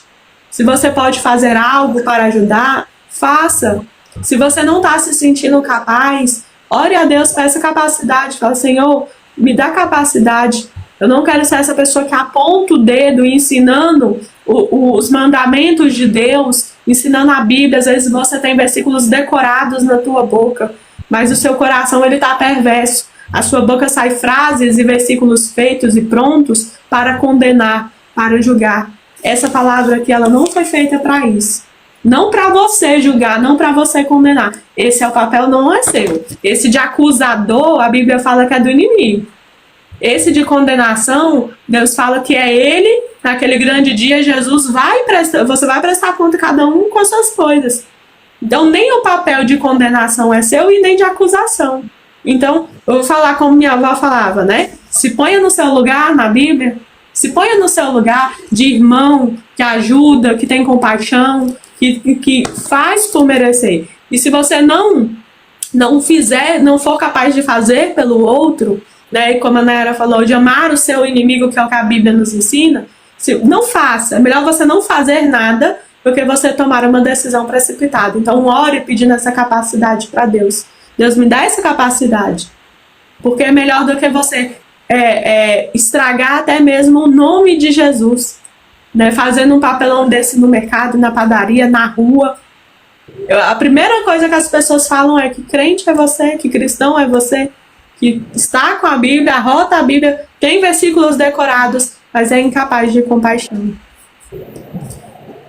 Então nós Vamos continuar a leitura do versículo 16 ao 19, que fala que os pecados que Deus abomina. Versículo 16 ao 19 diz assim: porque eles não dormem, exceto quando eles causam algum dano, e ficam sem sono, se não fizerem alguém cair. Porque eles comem o pão da impiedade e bebem o vinho da violência. Mas a vereda dos justos é como a luz da aurora, que vai brilhando mais e mais até o dia ser perfeito. O caminho dos ímpios é como a escuridão, e eles não sabem em quem tropeçam. Você leu o provérbio 6, qual os versículos, do 16 ao 19? Isso, do 16 ao 19. Vou ler aqui. 6 coisas o Senhor Deus odeia, e uma sétima sua alma detesta: olhos cheios de orgulho, língua mentirosa, mãos que derramam sangue inocente, coração que faz planos perversos, pés que se apressam para fazer o mal, testemunha falsa que profere mentiras, e quem semeia discórdia entre os irmãos. Essa parte do livro de Provérbios, durante o livro de Provérbios a gente vai ver muito isso. O tradutor, né, na tradução, ele coloca assim, né, pecados que Deus odeia. É claro que Deus, ele abomina todo tipo de pecado. Mas essa lista aqui, você vê muito ela no Novo Testamento também, né, no livro de Romanos primeiro, fala de muita coisa. E aí ele lista 6 coisas que o Senhor odeia, e a sétima, a sua alma rejeita, a sua alma detesta. E aí ele dá uma lista de coisas aqui que eu posso fazer como ser humano contra meu irmão, e que mesmo você dentro da sua razão, todo mundo te aplaudindo, só que a Bíblia está dizendo que Deus detesta. E eu imagino que você, como filho, você não quer fazer algo que o seu pai detesta, você sabendo que ele detesta. Então, se você, quando nós lemos a palavra, é para aplicar. Então, a Bíblia está dizendo que tem algo que Deus detesta que seus filhos façam. E aí eu vou repetir. É os olhos cheios de orgulho, uma língua Deixa eu ler aqui nessa versão, que eu li o versículo errado, eu li o capítulo anterior, que a página passou. Provérbios, capítulo 6, versículo 16. Essas 6 coisas o Senhor odeia, sim. 7 são abominações para ele: o olhar orgulhoso, a língua mentirosa, mãos que derramam sangue inocente, o coração que maquina ideias perversas, pés que se apressam a correr para o mal, a testemunha falsa que fala mentiras, e aqueles que semeiam discórdia entre irmãos. Então, as 6 coisas que o Senhor abomina: mentira, olhos orgulhosos. O que é o olho orgulhoso? Aquela pessoa que no olhar dele, só ele, entendeu? É o salvador do mundo, ninguém presta. Sabe aquela pessoa... E aí, irmão, a palavra... nós não passamos a mão na cabeça de ninguém. É a Bíblia, não é a nossa opinião. É aquela pessoa que sai da igreja e fala: você sai lá porque ninguém presta. Só eu. Parece aquele homem que veio dar notícia para Jó. Jó, todo mundo morreu, só ficou eu, entendeu? Só eu que fiquei para te dar a notícia. Então ele é uma peste pendurada. Você sabia que isso é um olhar orgulhoso? Fala assim: nossa, mas eu saí da igreja pela todo mundo. É errado. Aí só você. Então, irmãos, será que a gente só consegue ver defeito nas pessoas? A gente não consegue ver as qualidades da pessoa. Então, isso é um tipo de orgulho. É você olhar para o outro, você só ver erro, e você olhar para você e só ver acertos. Você não vê erros em você, você não vê acertos nas outras pessoas. Então, todo lugar onde tem um ser humano, irmão, vai ter coisas boas e vai ter coisas ruins. Vai ter coisas ruins. E eu preciso ter a humildade de reconhecer que eu também sou assim. Tenho coisas boas, mas tem coisas que eu preciso melhorar. Se eu ficar vendo só o outro, ver só os erros da Bárbara e tudo, eu estou revelando que meus olhos estão orgulhosos. Porque eu só consigo ver o outro e apontar o outro. E aí a Bíblia falou muito também sobre a mentira, a língua mentirosa, a falsa testemunha. Mas eu quero destacar que uma coisa que Deus odeia, a alma dele rejeita, são pessoas que causam discórdia entre irmãos. Irmão, o Senhor abomina. E aí os irmãos aqui você pode entender como família, irmãos familiar, pessoas de sua convivência, pessoa que tem da sua comunhão. Tem pessoas que é o seguinte: se tiver uma briga, não chama ele, porque você está chamando a gasolina por fogo. Aí que e o Senhor, ele abomina isso. A pessoa que causa discórdia. O que é a discórdia aqui? Se Se você procurar a raiz do original da discórdia aqui, é a pessoa que traz, você sabe o quê? A falta do bom entendimento. Ou seja, do que ele reunir para trazer a paz, ele é o motivo da guerra. E ele não quer que a paz se restabeleça. Ele não quer que a paz seja colocada. Então, quando eu coloco discórdia entre irmãos, eu coloco um irmão para brigar com o outro. Eu estou vendo que um irmão está se desentendendo com o outro, aí eu vou lá e falo, irmão, tu ringue. Eu falo assim, vão. E esse tipo de comportamento, a Bíblia fala que a alma do Senhor, Deus, ele abomina quem faz isso. Então, porque, irmão, porque discípulo do Senhor não tem esse tipo de comportamento. Você que é obreiro, você que está participando da live aí como obreiro, você que é obreiro, uma das coisas que o obreiro tem que ser é pacificador. Você tem que ser pacificador. Agora tem obreiros, irmãos, que o Satanás precisa dividir a igreja, não. Ele é especialista PhD em fazer isso. Não precisa do inimigo fazer. Então, e esse tipo de coisa, quando você faz consciente, a Bíblia fala que Deus, ele te rejeita. O Senhor rejeita a sua oração, rejeita o seu dom, rejeita tudo. Porque você está criando discórdia, você está criando briga, contenda, sendo que você tem que ser a paz. Isso serve para tudo. Isso serve para o meio da sua família, isso serve na sua casa. Então, se você, até hoje, você é o briguento, a barraqueira, a que falava alto, a que brigava com todo mundo, peça sabedoria para Deus, porque Deus detesta isso. É a Bíblia que está dizendo, Deus detesta isso. Deus detesta isso, irmão. Que causa discórdia, que causa briga, que causa casamento, né? Então, assim, no seu casamento, então, peça, Senhor, me ajuda. Porque, irmão, a Bíblia está dizendo, Deus não... Então, se você quer agradar ao Senhor, e aí eu falo que essa é a importância do estudo bíblico, porque às vezes a gente fala assim, eu quero agradar a Deus. Aí a gente começa a cantar um hino bonito, um hino chora, eu quero agradar ao Senhor. Então, cuide da sua língua, cuide dos seus olhos. Não testemunha mal contra o seu irmão, não seja participante de contenda, não seja participante de fofoca, não aceite discórdia, seja um pacificador. Se você fizer isso, é muito mais prazeroso do que você passar o dia todo fazendo jejum, que não vai um jejum sem comer, sem mês, sem fim. Eu quero agradar ao Senhor. Você quer agradar ao Senhor? Faça isso. Seja um pacificador. Porque é isso que a Bíblia está dizendo, que se você for o criador da discórdia, o Senhor te rejeita. E quando o Senhor nos rejeita, Ele rejeita tudo que oferecemos. Oferta, dízimo, louvor, presença, tudo. Tudo é rejeitado. Por quê? Porque nós fazemos uma coisa básica. Você está vendo, irmão, como é que o Evangelho é simples? É simples, o Senhor não está te pedindo uma coisa de outro mundo. O Evangelho, ele é um Evangelho simples. A gente brinca muito até, irmãos, que esse tipo de situação, você tá só passando fome. Você tá só passando fome, se enganando e ainda gastando as lágrimas. No meu caso, nem emagrece.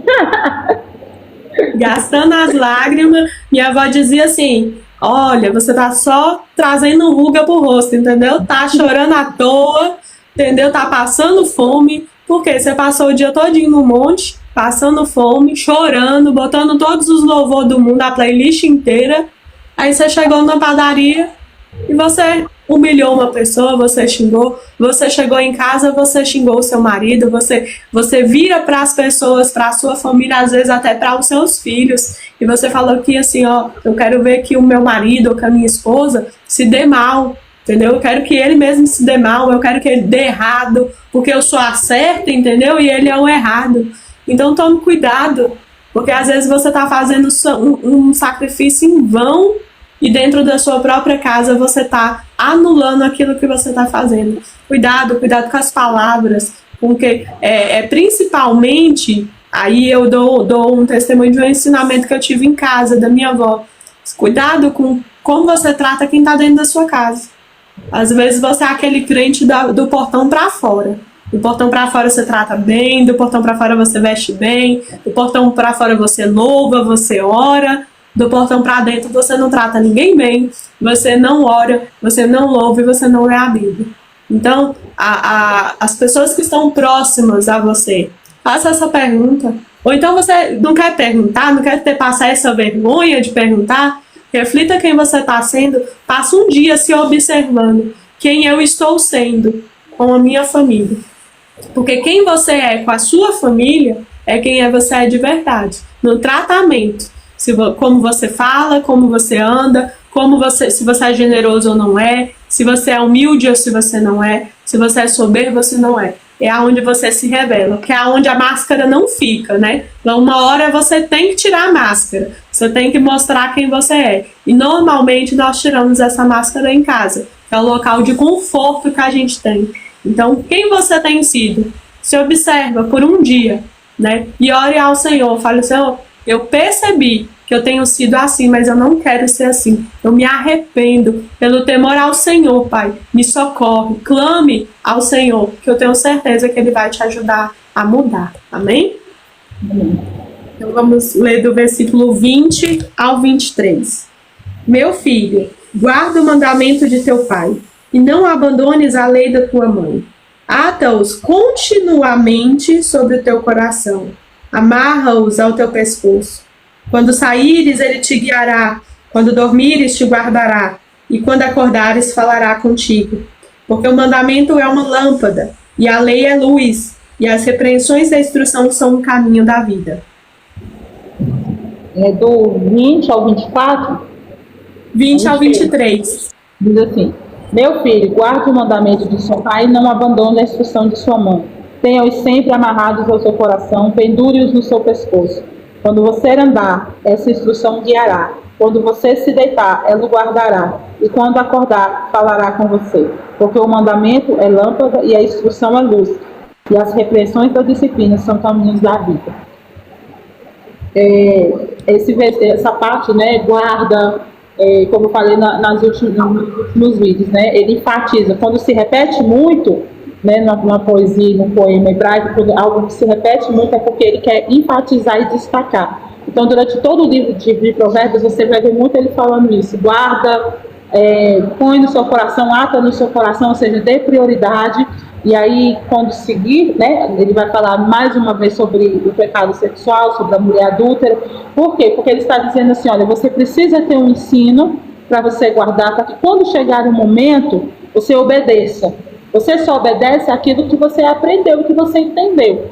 Então, por isso que ele está falando, ata no seu coração, guarda no seu coração, dê prioridade. Escuta o seu pai, escuta a sua mãe, escuta a instrução, escuta o conhecimento. Aceite as disciplinas, as repreensões, porque eles são lâmpadas para você.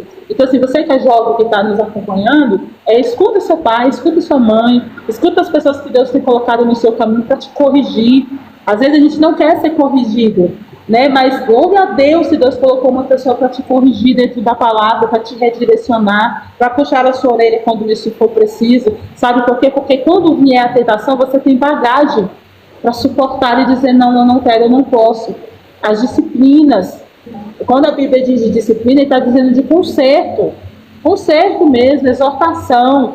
E às vezes a gente acha que exortar é pagar sapo para os outros, não é. Exortar é você trazer o caminho de disciplina e de conserto para a pessoa refletir e consertar e agir os seus atos. E às vezes a pessoa, na simplicidade da voz dele, na calmaria, ele está te exortando, ele está te conduzindo.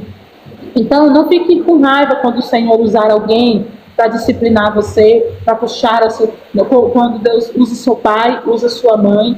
Você pode ter mãe e pai ímpio, você saber que Deus usa eles, porque eles são autoridades na terra que Deus colocou. Deixa eu te falar uma coisa para você, a autoridade que Deus colocou não é o seu pastor, jovem. A gente tem isso, né? Meu pai é o meu pastor, ele é autoridade espiritual. Eu ainda vou dar um estudo sobre autoridade, cobertura espiritual. Quando você descobrir que não existe cobertura espiritual, você vai ficar triste.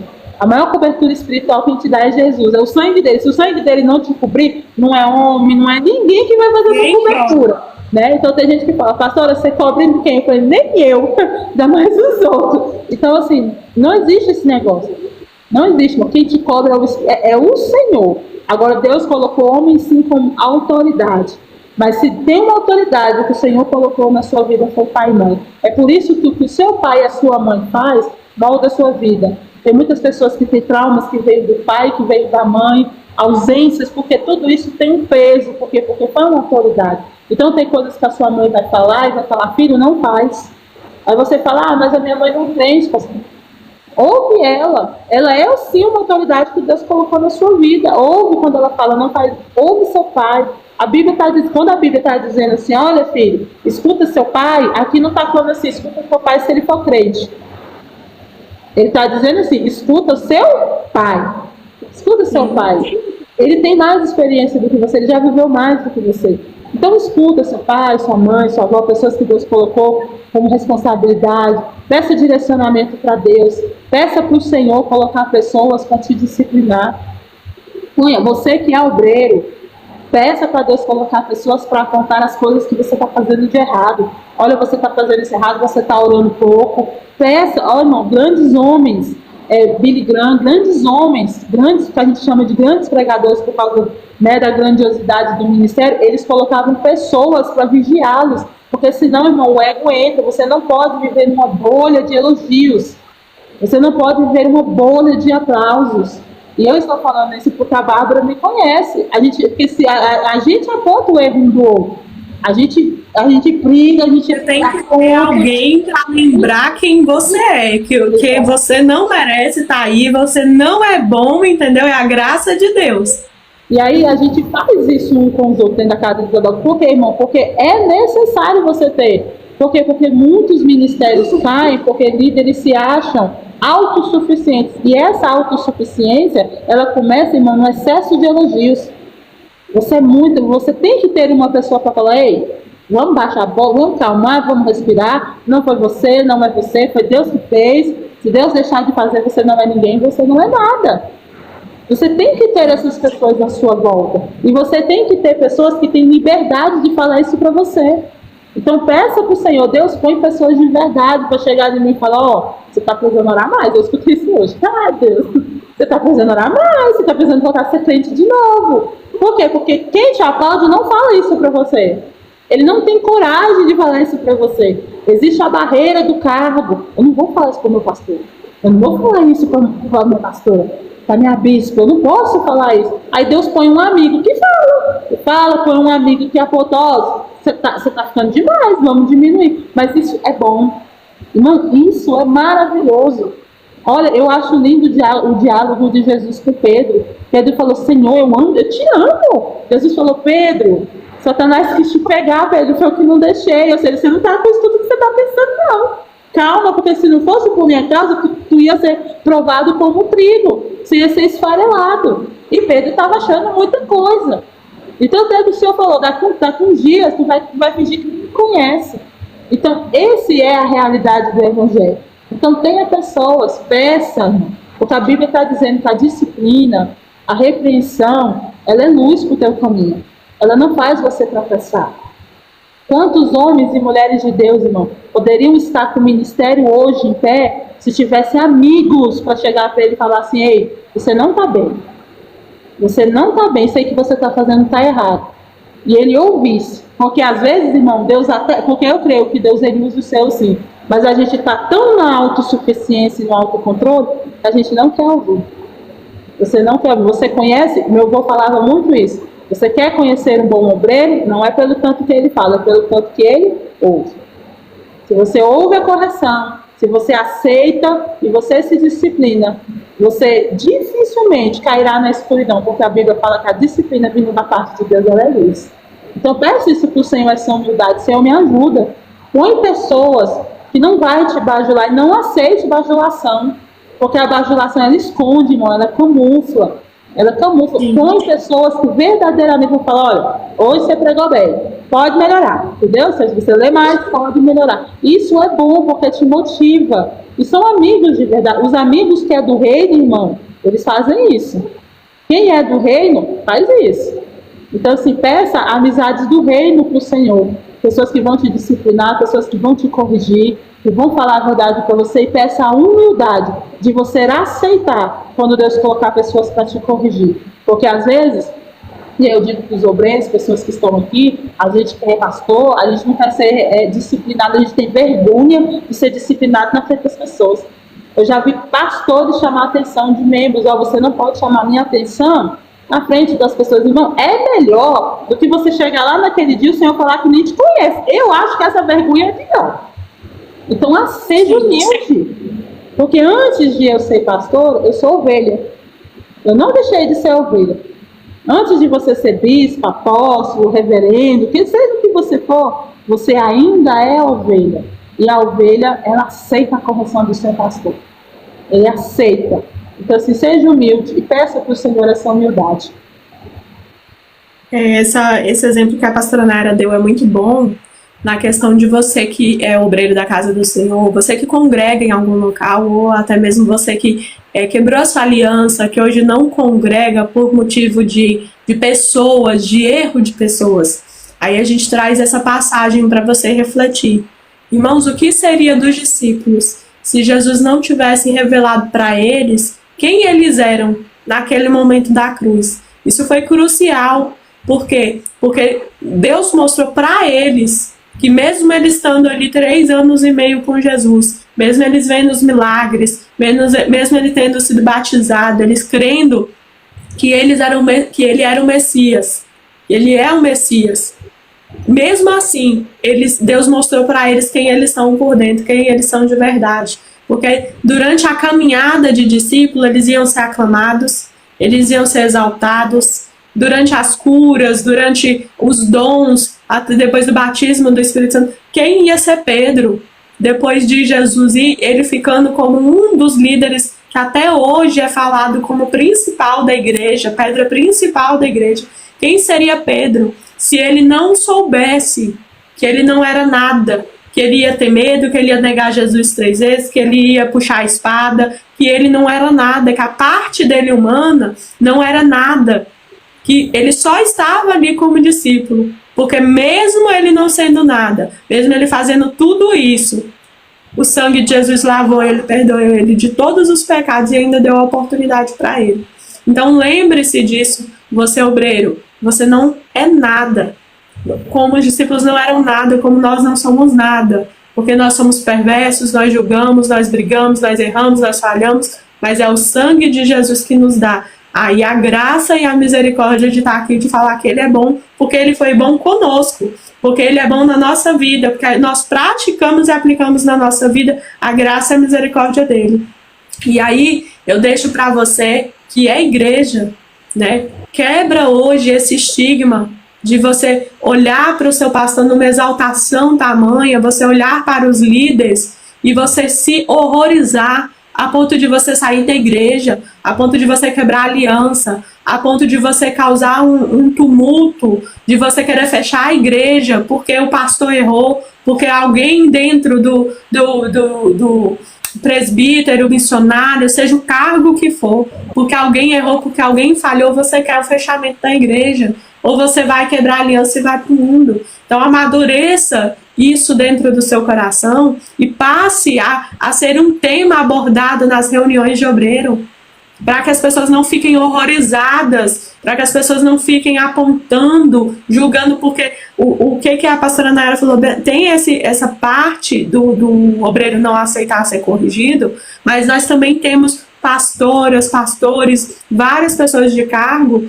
que eles têm o temor do Senhor, mas que eles têm um medo terrível, terrível, de contarem quem eles são, de mostrarem os defeitos, mostrarem às vezes as marcas de machucados que eles ganharam dentro da própria igreja, né? Quantas pastoras nós conhecemos hoje que são as mais comuns na frente da igreja, que estão com depressão, que estão com problemas na mente, ansiedade, que destruíram com a sua família para tentar manter uma imagem, porque a igreja não suporta aceitar que um líder dentro da igreja falha, ele erra, ele cai, ele passa por dificuldades. Então, eles morrem tentando uma imagem. E quando eles não conseguem mais manter essa imagem, eles caem, a igreja fecha e simplesmente as pessoas vão para outro local destruir outro pastor, outra igreja. Por quê? Porque você precisa aceitar que todos que estão ali,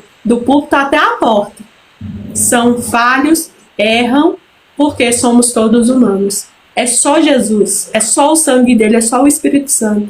Isso não nos dá autonomia de errar e falar, não, estou errando porque Deus sabe que a carne é fraca. Não, por isso nós estudamos a Bíblia. Mas se errar, né, quebra esse padrão de julgamento a ponto de você matar a alma não só de uma pessoa, mas da igreja inteira, porque você não consegue suportar que as pessoas falhem. Então, ainda dentro dessa, chegou uma mensagem pelo WhatsApp para mim, para exatamente pontuar sobre isso. Como assim não existe cobertura espiritual? Então, para eu não esquecer, não existe cobertura espiritual. Seu pastor não faz essa cobertura. E é bom que a gente aprenda isso, para você não depender disso. Porque aí acontece que a Bárbara está falando, aí esse pastor cai, você vai para o mundo porque ele descobriu o guarda-chuva, quebrou, você se molhou. Entendeu? Então não faça isso. O seu lado espiritual é responsabilidade sua. Não é do seu pastor, não é da sua igreja. É sua. Quem tem que buscar é do seu Senhor. Ele rasgou o véu. Antigamente tinha que ser o sacerdote, que tinha que ir lá fazer o sacrifício. O véu se rasgou, Jesus ele fez o sacrifício. Ele falou, agora todos nós somos sacerdotes. O sacerdote agora ele é universal. Agora é todo mundo. Não é só um que sacrifica mais não, irmão. Agora é todo mundo, né? Então, nós somos os sacerdotes real. Agora é todo mundo. Então não ponha essa responsabilidade da qual Deus não colocou. Ele é uma responsabilidade espiritual para te ensinar, para conduzir o caminho, para te ensinar a palavra, para te dar aconselhamento, mas ele não tem essa responsabilidade de fazer cobertura espiritual de nada. Quem faz essa cobertura que te cobre é o nome de Jesus, porque Jesus falou para os discípulos, no meu nome vocês vão pregar, vocês vão expulsar demônios, no meu nome, não é no nome de São Pedro, você não dá cobertura para ninguém, é no meu nome. Se você fizer no meu nome, os espíritos vão se rejeitar. Você quer fazer um exemplo das pessoas que não concordam? Quando você vê um endemoniado, manda ele sair no nome do seu pastor para você ver se ele sai. Não sai, você pode botar o nome de quem você quiser. É no nome de Jesus, porque Jesus falou, olha, vai ser no meu nome. No meu nome vocês vão expulsar, no meu nome vai ter cura, no meu nome vai ter libertação. No meu nome, se a pessoa crer no meu nome, ele será salvo. Então essa é a cobertura, é no nome de Jesus. Se você estiver no nome de Jesus, você está coberto. Agora, no nome da Nayara, meu filho, não vai não. Esse tema ele é muito abrangente. Depois que a gente terminar assim, o Janeiro da Sabedoria, a gente vai voltar com esse estudo, porque é um tema polêmico e ele precisa ser bem explicado para que você entenda o contexto, as partes bíblicas, para que você se sinta seguro em afirmar isso para qualquer pessoa. Mas eu vou te deixar um exemplo bem claro, né? Paulo, quando começa a briga dentro da igreja, ele fala, ó, não foi fulano, não foi ciclano, né? Eu batizei só 2, entendeu? Mas todos nós estamos aqui, em nome de Cristo. Então, assim, essa questão, ela não anula a intercessão. São coisas diferentes. A Bíblia, ela fala bem assim, ó, intercedei uns pelos outros em oração. Ela nos dá, através dos dons também, a questão orai pelos enfermos, orai por... Intercessão é uma coisa. O que é? Você chamar uma pessoa que porventura começou no evangelho hoje, que é o sentido da igreja é esse, irmãos. É a comunhão para que o fraco consiga ajudar, o forte consiga ajudar o que está mais fraco, o mais velho ensina o mais novo e todo mundo junto tem a comunhão em Cristo. Então isso não anula a intercessão de orar uns pelos outros, de ajudar. Então o que o pastor faz, o que os líderes da igreja fazem? Eles tomam para si uma responsabilidade de ajudar a caminhar a comunhão entre os irmãos, e aí ele nada mais, nada menos, ele está ganhando uma autoridade espiritual, ele está se comprometendo com Deus, que aquelas pessoas que estão congregando ali, ele vai ajudar elas sem cobrar nenhum valor, né, sem depender de nada em troca, porque, por exemplo, se um pastor recebe de oferta da igreja para se manter, para ele não precisar trabalhar, é uma coisa, ele está recebendo a oferta para ele conseguir sobreviver. Mas o que ele não pode fazer? Ele não pode fazer disso um negócio. Né? Ele vai fazer tudo para ele ganhar milhões ali, para ele ganhar não sei quantos, não. Ele pode ter o salário de sobrevivência, porque ele está se comprometendo a interceder. E aí, dentro do princípio de intercessão, ó, Nayara, você está passando por uma situação difícil. Vamos orar 3 dias para que Deus possa te mostrar qual é a solução desse problema. Então, eu estou me disponibilizando em oração, buscar a Deus junto com a Nayara para que Deus possa dar uma resposta naquela situação. Nunca eu vou estar cobrindo a Nayara, não, vou orar esses 3 dias, porque eu estou cobrindo a Nayara para que aquele mal não chegue na casa dela. Não, Só o sangue de Jesus pode parar algum mal, só o nome dele pode expulsar, é ele. Então a gente apenas faz a comunhão de orar uns pelos outros, e não, isso é diferente de cobertura. E aí nós vamos ter a oportunidade de explicar melhor para vocês, tá bom? Isso, gente. Se eu ligar no WhatsApp, não. Eu tô na live, não posso atender. Vamos lá, versículo 24 ao 29, né? O capítulo 6, versículo 24 ao 29. Para te guardarem da mulher má, das lisonjas, da língua da mulher estrangeira, não cobices no teu coração a sua beleza, nem te deixes levar pelas suas pálpebras. Porque por meio de uma mulher indecente, um homem é levado a pedir um pedaço de pão, e a adúltera caçará pela vida preciosa. Pode um homem tomar fogo em seu peito, e as suas roupas não se queimarem? Pode alguém andar sobre as brasas e os seus pés não se queimarem? Assim, aquele que entra a mulher do seu vizinho, quem quer que a toque, não será inocente. Vamos aqui, a partir do versículo 24, né? Isso, 24 ao 29. Eles o protegerão da mulher perversa e das lisonjas da mulher estranha. Não cobice no coração a sua formosura, nem se deixe seduzir pelo seu olhar. O máximo que se paga por uma prostituta é um pedaço de pão, mas a adúltera anda à caça de uma vida preciosa. Poderá alguém carregar fogo no colo sem que suas roupas se incendeiem? Ou andará alguém sobre brasas sem que seus pés se queimem? Assim será com quem se aproximar da mulher do seu próximo. Não ficará sem castigo todo aquele que tocar nela.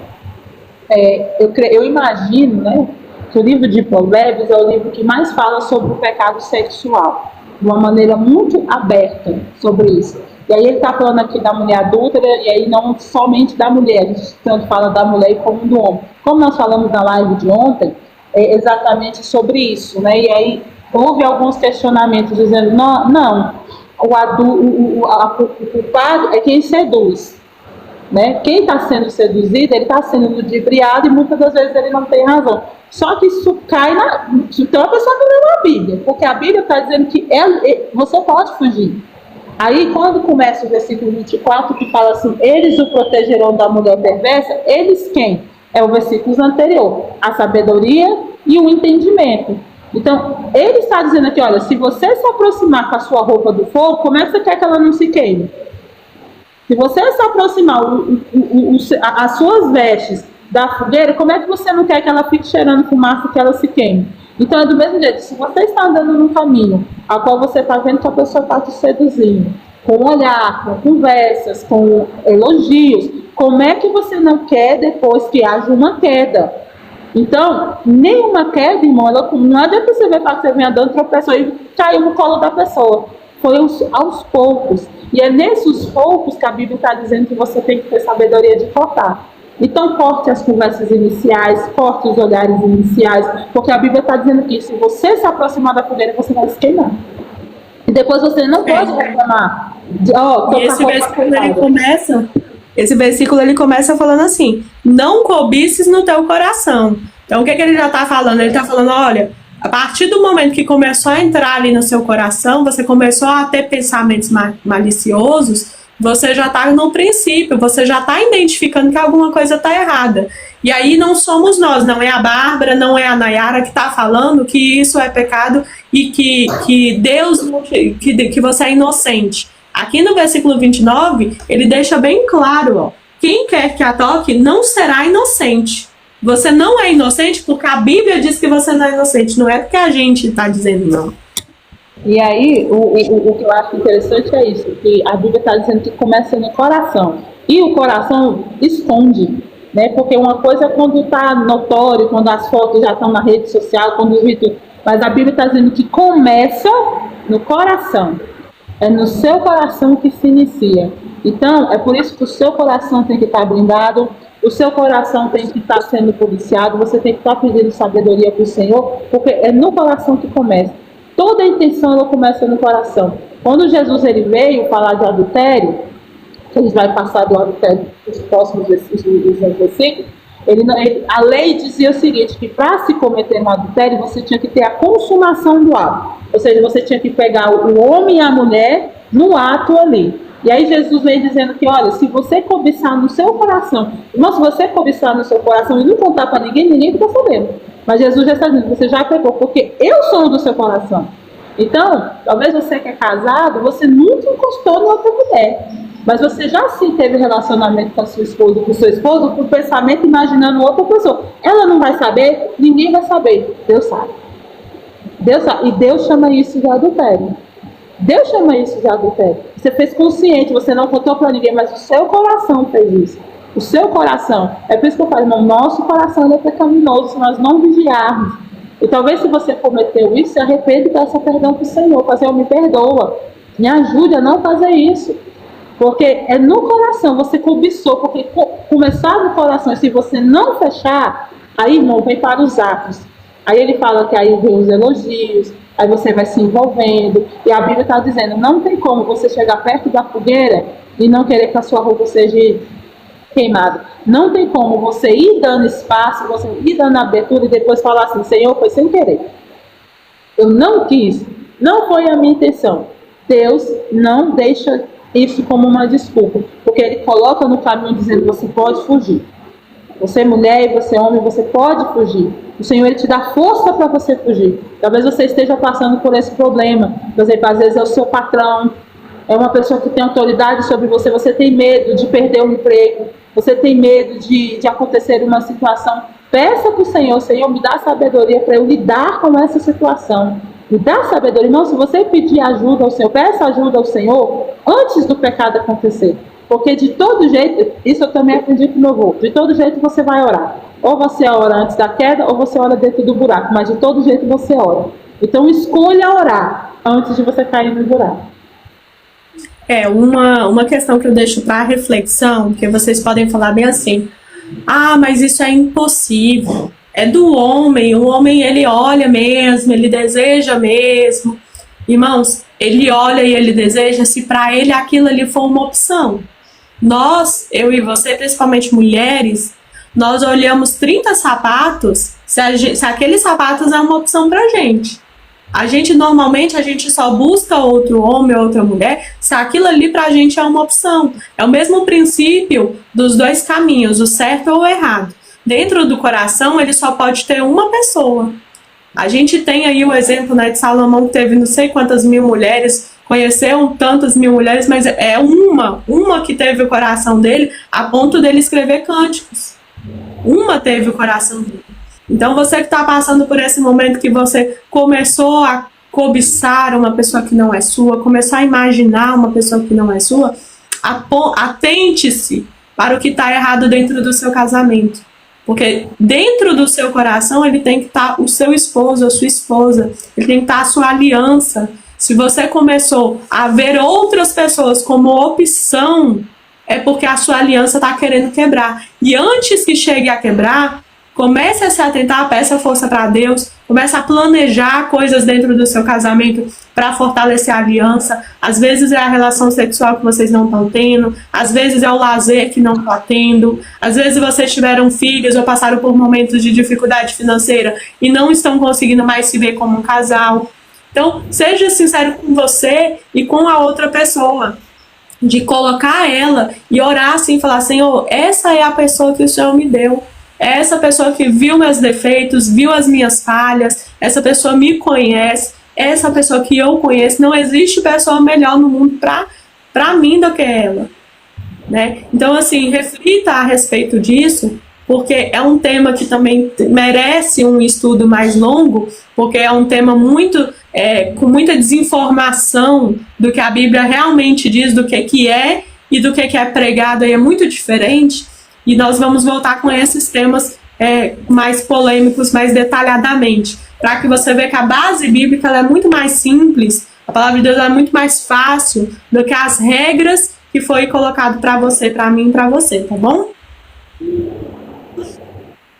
Então, tenho aqui versículo 30 ao 32. Capítulo 6, versículo 30 ao 32. Os homens não desprezam o ladrão, se ele rouba para satisfazer a sua alma quando está com fome. Mas se for achado, restaurará o tanto 7 vezes, dará todos os bens da sua casa. Mas o que comete adultério com uma mulher tem falta de entendimento. Aquele que faz isso destrói a própria alma.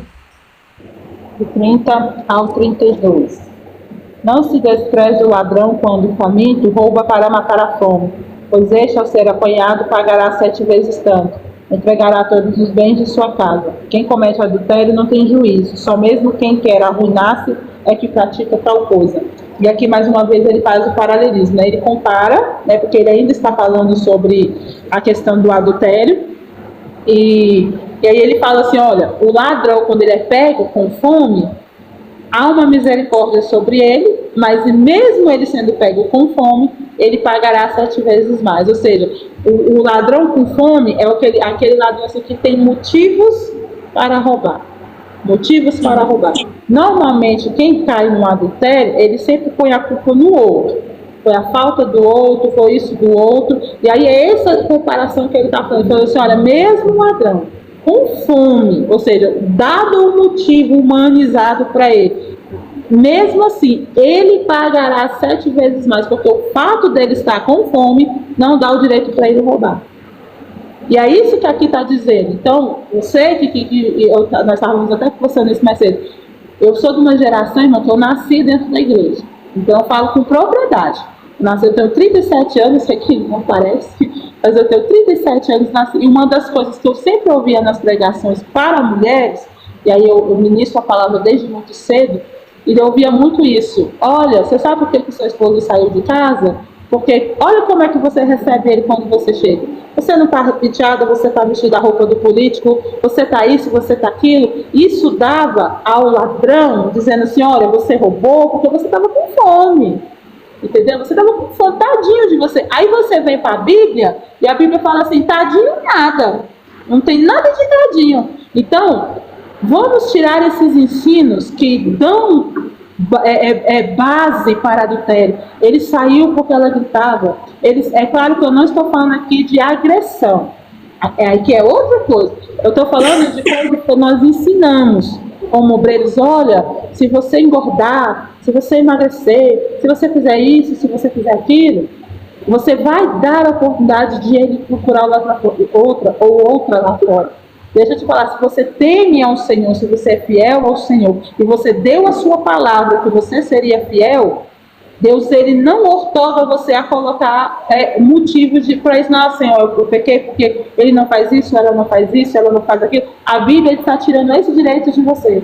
Ele está dizendo, olha, nem o ladrão, porque ele está com fome, se ele roubar porque ele está com fome, é dado o direito para ele comer, mas mesmo assim ele vai pagar. Ou seja, ele não tem autonomia de roubar porque está com fome. Ou seja, você pode ter motivos de adulterar. Talvez a sua esposa, seu esposo, por algum motivo, te dê todos os benefícios e todos os motivos. A Bíblia não te ampara você tomar essa atitude.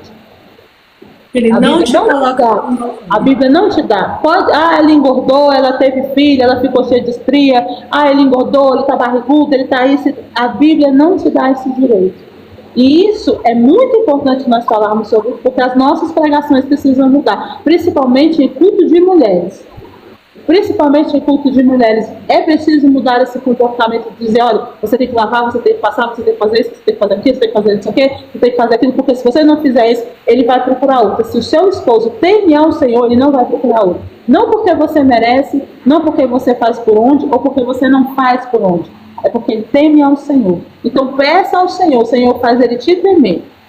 Você que quer casar, você que tem um plano de casar, como é que você ora? Aí eu vou dar a minha experiência para você. Não peça para o Senhor, Senhor, me dê um super-homem. Não peça, Senhor, me dê um homem que te ame acima de qualquer coisa. Porque se ele te amar, ele vai me amar. Porque se ele não for fiel ao Senhor, ele não vai ser fiel a mim. Porque se ele não é fiel ao Senhor, irmão, que morreu na cruz por ele, pagou um preço, não é mais comigo, que vai dar muito de motivo. Porque eu e você somos falhos, você não vai ser perfeita e perfeito ao mesmo tempo. É a fidelidade a Deus. Então a gente tem que parar com esse discurso, irmão, porque isso é perigoso. Homem, você não tem motivo, mulher, você não tem motivo. Mas ele dá motivo, ele mudou. Ele mudou quando começou, ele era de um jeito, agora ele não é mais. Você fez uma promessa, foi para Deus. O voto de casamento é muito sério. Você não prometeu para ele, você prometeu para Deus. Deus, eu vou cuidar, eu vou fazer isso, vou fazer. Você prometeu para o Senhor. Então, vamos tirar isso. É por isso que o ensino ele é precioso demais. Porque quantas desculpas nós ouvimos isso? Ele saiu de casa porque ela não se cuida mais. Ela saiu de casa porque ele não é mais o homem romântico que ele era do início. Então ele tem respaldo para isso. A Bíblia não te dá respaldo.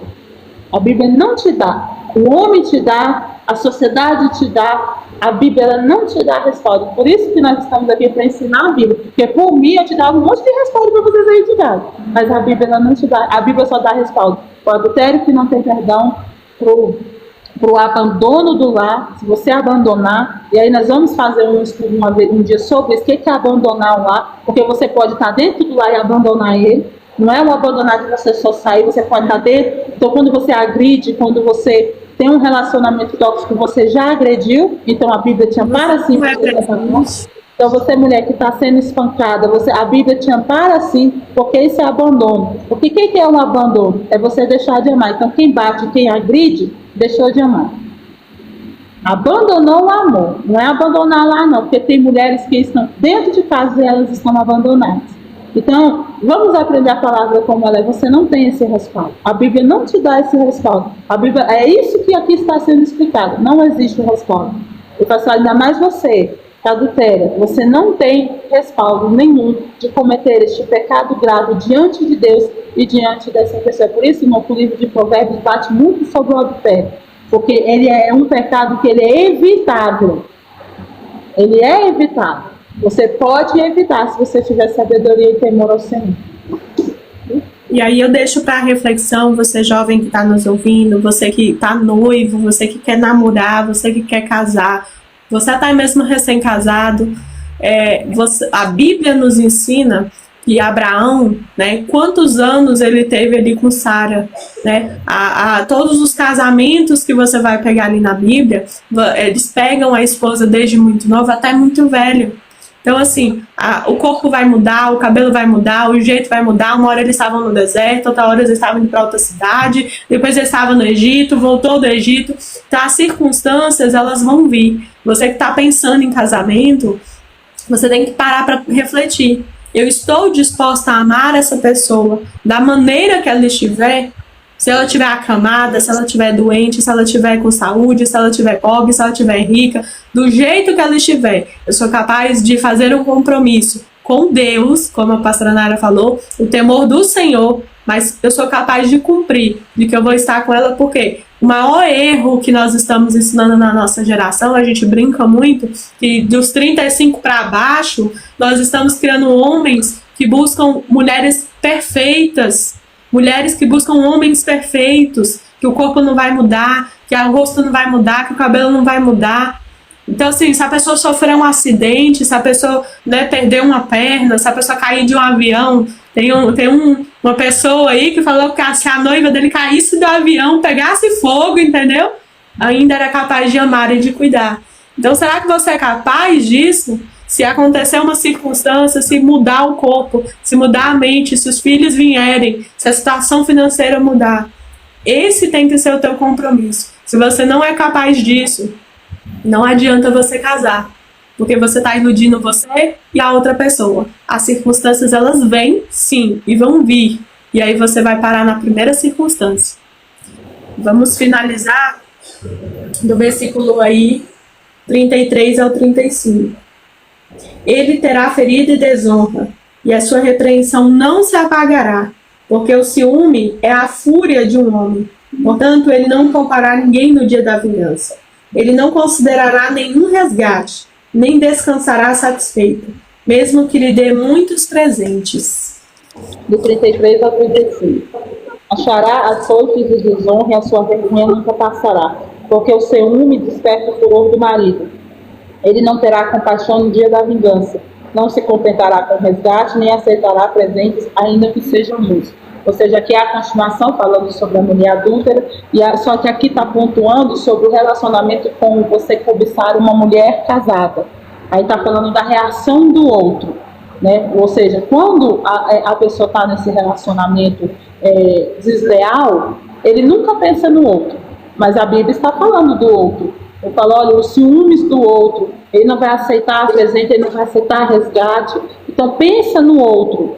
Porque quando a pessoa está traída, está traindo, ela pensa nos motivos dela. É porque engordou, é porque isso, mas ele não pensa na raiz do que a traição vai causar. Nos filhos, nós só falamos sobre isso ontem. Nos filhos, na família, na alma. Nosso casamento no mundo espiritual, ele é tão forte que ele é um entrelaçamento de almas.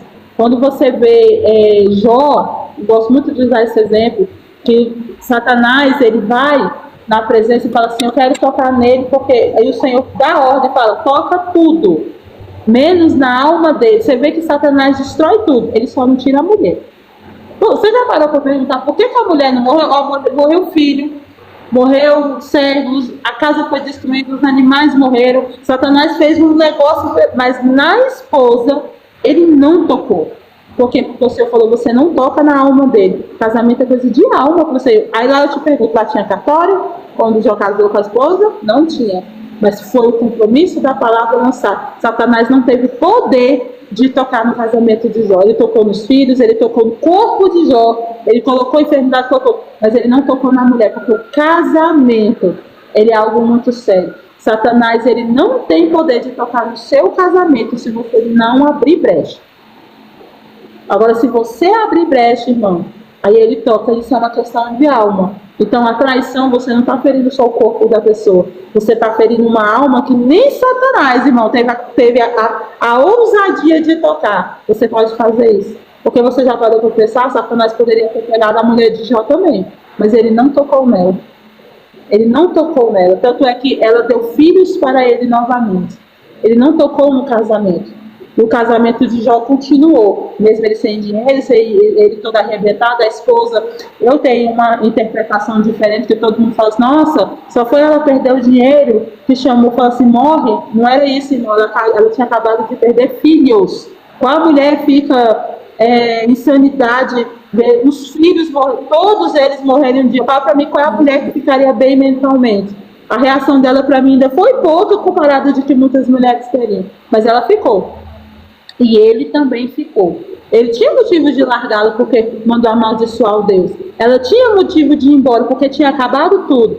Eles ficaram e Satanás não tocou no casamento deles. Então esse é um exemplo. É alma. Então quando você está traindo, você está ferindo a alma da pessoa, você está ferindo a alma de quem está traindo, você está ferindo a sua família. Então peça para o Senhor te livrar disso. Isso não é bênção. Ele é minha bênção, ele é casado com outro. Não é bênção não, porque Deus, ele não destrói uma família para construir outra. Então peça para o Senhor a sabedoria, porque você está ferindo alma. Então eu vou falar, alma não tem preço para Deus. Nem Satanás teve essa ousadia, então também não tenha. Não tenha, peça para o Senhor sabedoria. E nisso eu vou fazer uma observação, né? Em nenhum momento você vê Deus punindo, brigando ou tocando no nome da mulher de Jó. Em nenhum momento ele falou, vou fazer algo contra a sua mulher porque ela falou para você fazer isso. Nenhum momento ele fala da mulher de Jó, e nem pune ela, né? Muito pelo contrário, ele permite que ela possa ter os filhos. Então, ela, naquele momento de sensibilidade, a mulher, Deus, ele entende o nosso coração. Para mim é um dos maiores exemplos de equidade, de Deus poder nivelar a gente, cada um no seu limite, é esse livro de Jó, que é uma coisa assim que não é falado, né? Jó, ele passa por todas essas situações, ele é tratado por Deus de uma maneira, até ele chegar no ponto em que Deus queria que o coração dele reconhecesse a soberania de Deus, e tirasse dele, às vezes, aquele orgulho de ser quem ele era, porque ele era descendente já vindo, né, de grandes profetas, então ele já vinha com um relacionamento com Deus, e talvez porventura aquela soberba de achar-se merecedor, ou de ter ali uma vida com Deus, ali já muito fácil, Deus prova quem ele ama e prova o coração dele para ele mesmo, para que ele conseguisse estreitar o relacionamento dele com Deus, e ele falar, olha, agora eu conheço quem é o Deus que eu sirvo.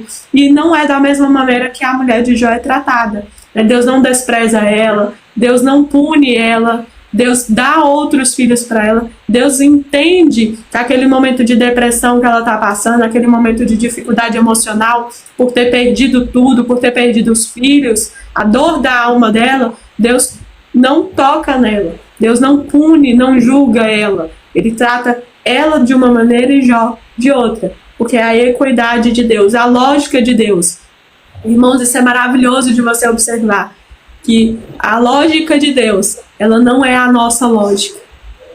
Né? O trabalhar de Deus na minha vida não é o mesmo trabalhar na vida da Nayara, não é o trabalhar na sua vida. E aí nós vamos finalizar, essa é uma das lives mais longas que a gente fez, né? A gente prometeu que não ia falar muito hoje. E a Nayara falou assim, nossa, hoje vai ser mais curto, entendeu? Mas Deus, ele sabe passar a mensagem para quem está chegando, para quem vai chegar. Eu quero agradecer você que chegou até aqui, que fez esse estudo com a gente até o final, e que nós vamos orar por você, você que nunca aceitou Jesus Cristo como Senhor Salvador, que Deus possa estar tocando na sua alma, na sua vida nesse momento, você possa ser tocado pelo Espírito Santo aonde você está, que você possa reconhecer assim, eu nunca vi Deus dessa maneira, eu nunca conheci esse Deus, e hoje eu quero conhecer. Aonde você estiver, faça essa oração junto conosco, convide o Senhor a se revelar para você, fale, Senhor, eu aceito Jesus, você como meu Senhor e Salvador, eu quero que o Senhor mude a minha vida, escreva o meu nome no livro da vida, eu quero te conhecer. E você que está com a aliança quebrada, porventura você passou por alguma dessas circunstâncias, Deus te mostrou nesse estudo que a gente fez, quais são aquilo que você tem falhado, que você trouxe o arrependimento no seu coração, renove a sua aliança com Cristo. É o temor do Senhor que vai melhorar todos os outros relacionamentos da sua vida. Nós estaremos orando por você, mesmo sem saber o seu nome. Cristo, ele te conhece e ele chega aonde você está. Amém. Vamos orar, feche os seus olhos, peça para o Senhor ouvir o seu coração. Talvez você não saiba orar, mas olha, eu não sei orar, mas o seu coração e a sua alma sabem. Então feche seus olhos. Senhor, Deus, eu louvo o teu nome, eu te agradeço. Obrigada, Senhor. Pai, como nós amamos a tua palavra. Como nós amamos, porque a tua palavra ela é luz, ela abre os olhos, ela abre o caminho. E eu sei que tem sido libertador para muitas vidas. Eu sei que é desafiador, Pai, a gente aprender a palavra como ela é, mas como é prazeroso saber, Pai, que vidas estão sendo libertas com o verdadeiro ensino da tua palavra. É simples, Pai, é só ministrar a palavra como ela é. E o seu Espírito, Pai, é que faz o milagre. E crendo nisso, Pai, se tiver uma vida agora, Senhor, meu Deus, meu Pai, que aonde quer que ela esteja, que ela está ouvindo esse estudo, e que no seu coração, meu Deus e meu Pai, ele deseja renovar a sua aliança. Ele reconhece, meu Pai, os seus pecados. A tua palavra o convenceu. Espírito Santo, o Senhor o convenceu, porque o Senhor convence do pecado, do erro e da justiça. Então eu te peço, meu Deus e meu Pai, perdoa, dá sabedoria para ele saber resolver, para ele sair dessa situação, para ela sair. Renova, meu Deus e meu Pai, restaura, dá força, meu Deus e meu Pai, no nome santo de Jesus. Que haja força na vida desta pessoa, para que ela possa caminhar nos teus caminhos, para que ela possa entender e compreender, e que a semente que foi lançada, ela não venha ser sufocada, mas que ela venha dar, Senhor, crescer e dar frutos. Dá coragem para essa pessoa sair da vida do pecado e do erro, Senhor, meu Deus e meu Pai, e viver em Ti uma vida de liberdade. Eu te louvo pela vida de todas as pessoas que acompanharam, as que vão assistir nas outras plataformas, Senhor, porque eu sei que aonde a Tua palavra chegar, ela vai fazer a diferença. Eu te louvo por isso e te agradeço por mais uma oportunidade de eu e a Bárbara estarmos aqui, Senhor, e de estarmos, meu Deus e meu Pai, vendo e ouvindo e presenciando, meu Pai, como o Senhor é bom e como o Teu Espírito trabalha. E nos sentimos honradas, meu Deus e meu Pai, de vermos o Teu trabalhar. Obrigado por essa oportunidade que o Senhor dá a mim e a ela, Senhor, porque nós não somos merecedoras e nos sentimos presenteadas por isso, Pai, em nome de Jesus. Amém. Amém. Então, até amanhã, mesmo horário, às 10 horas, viu?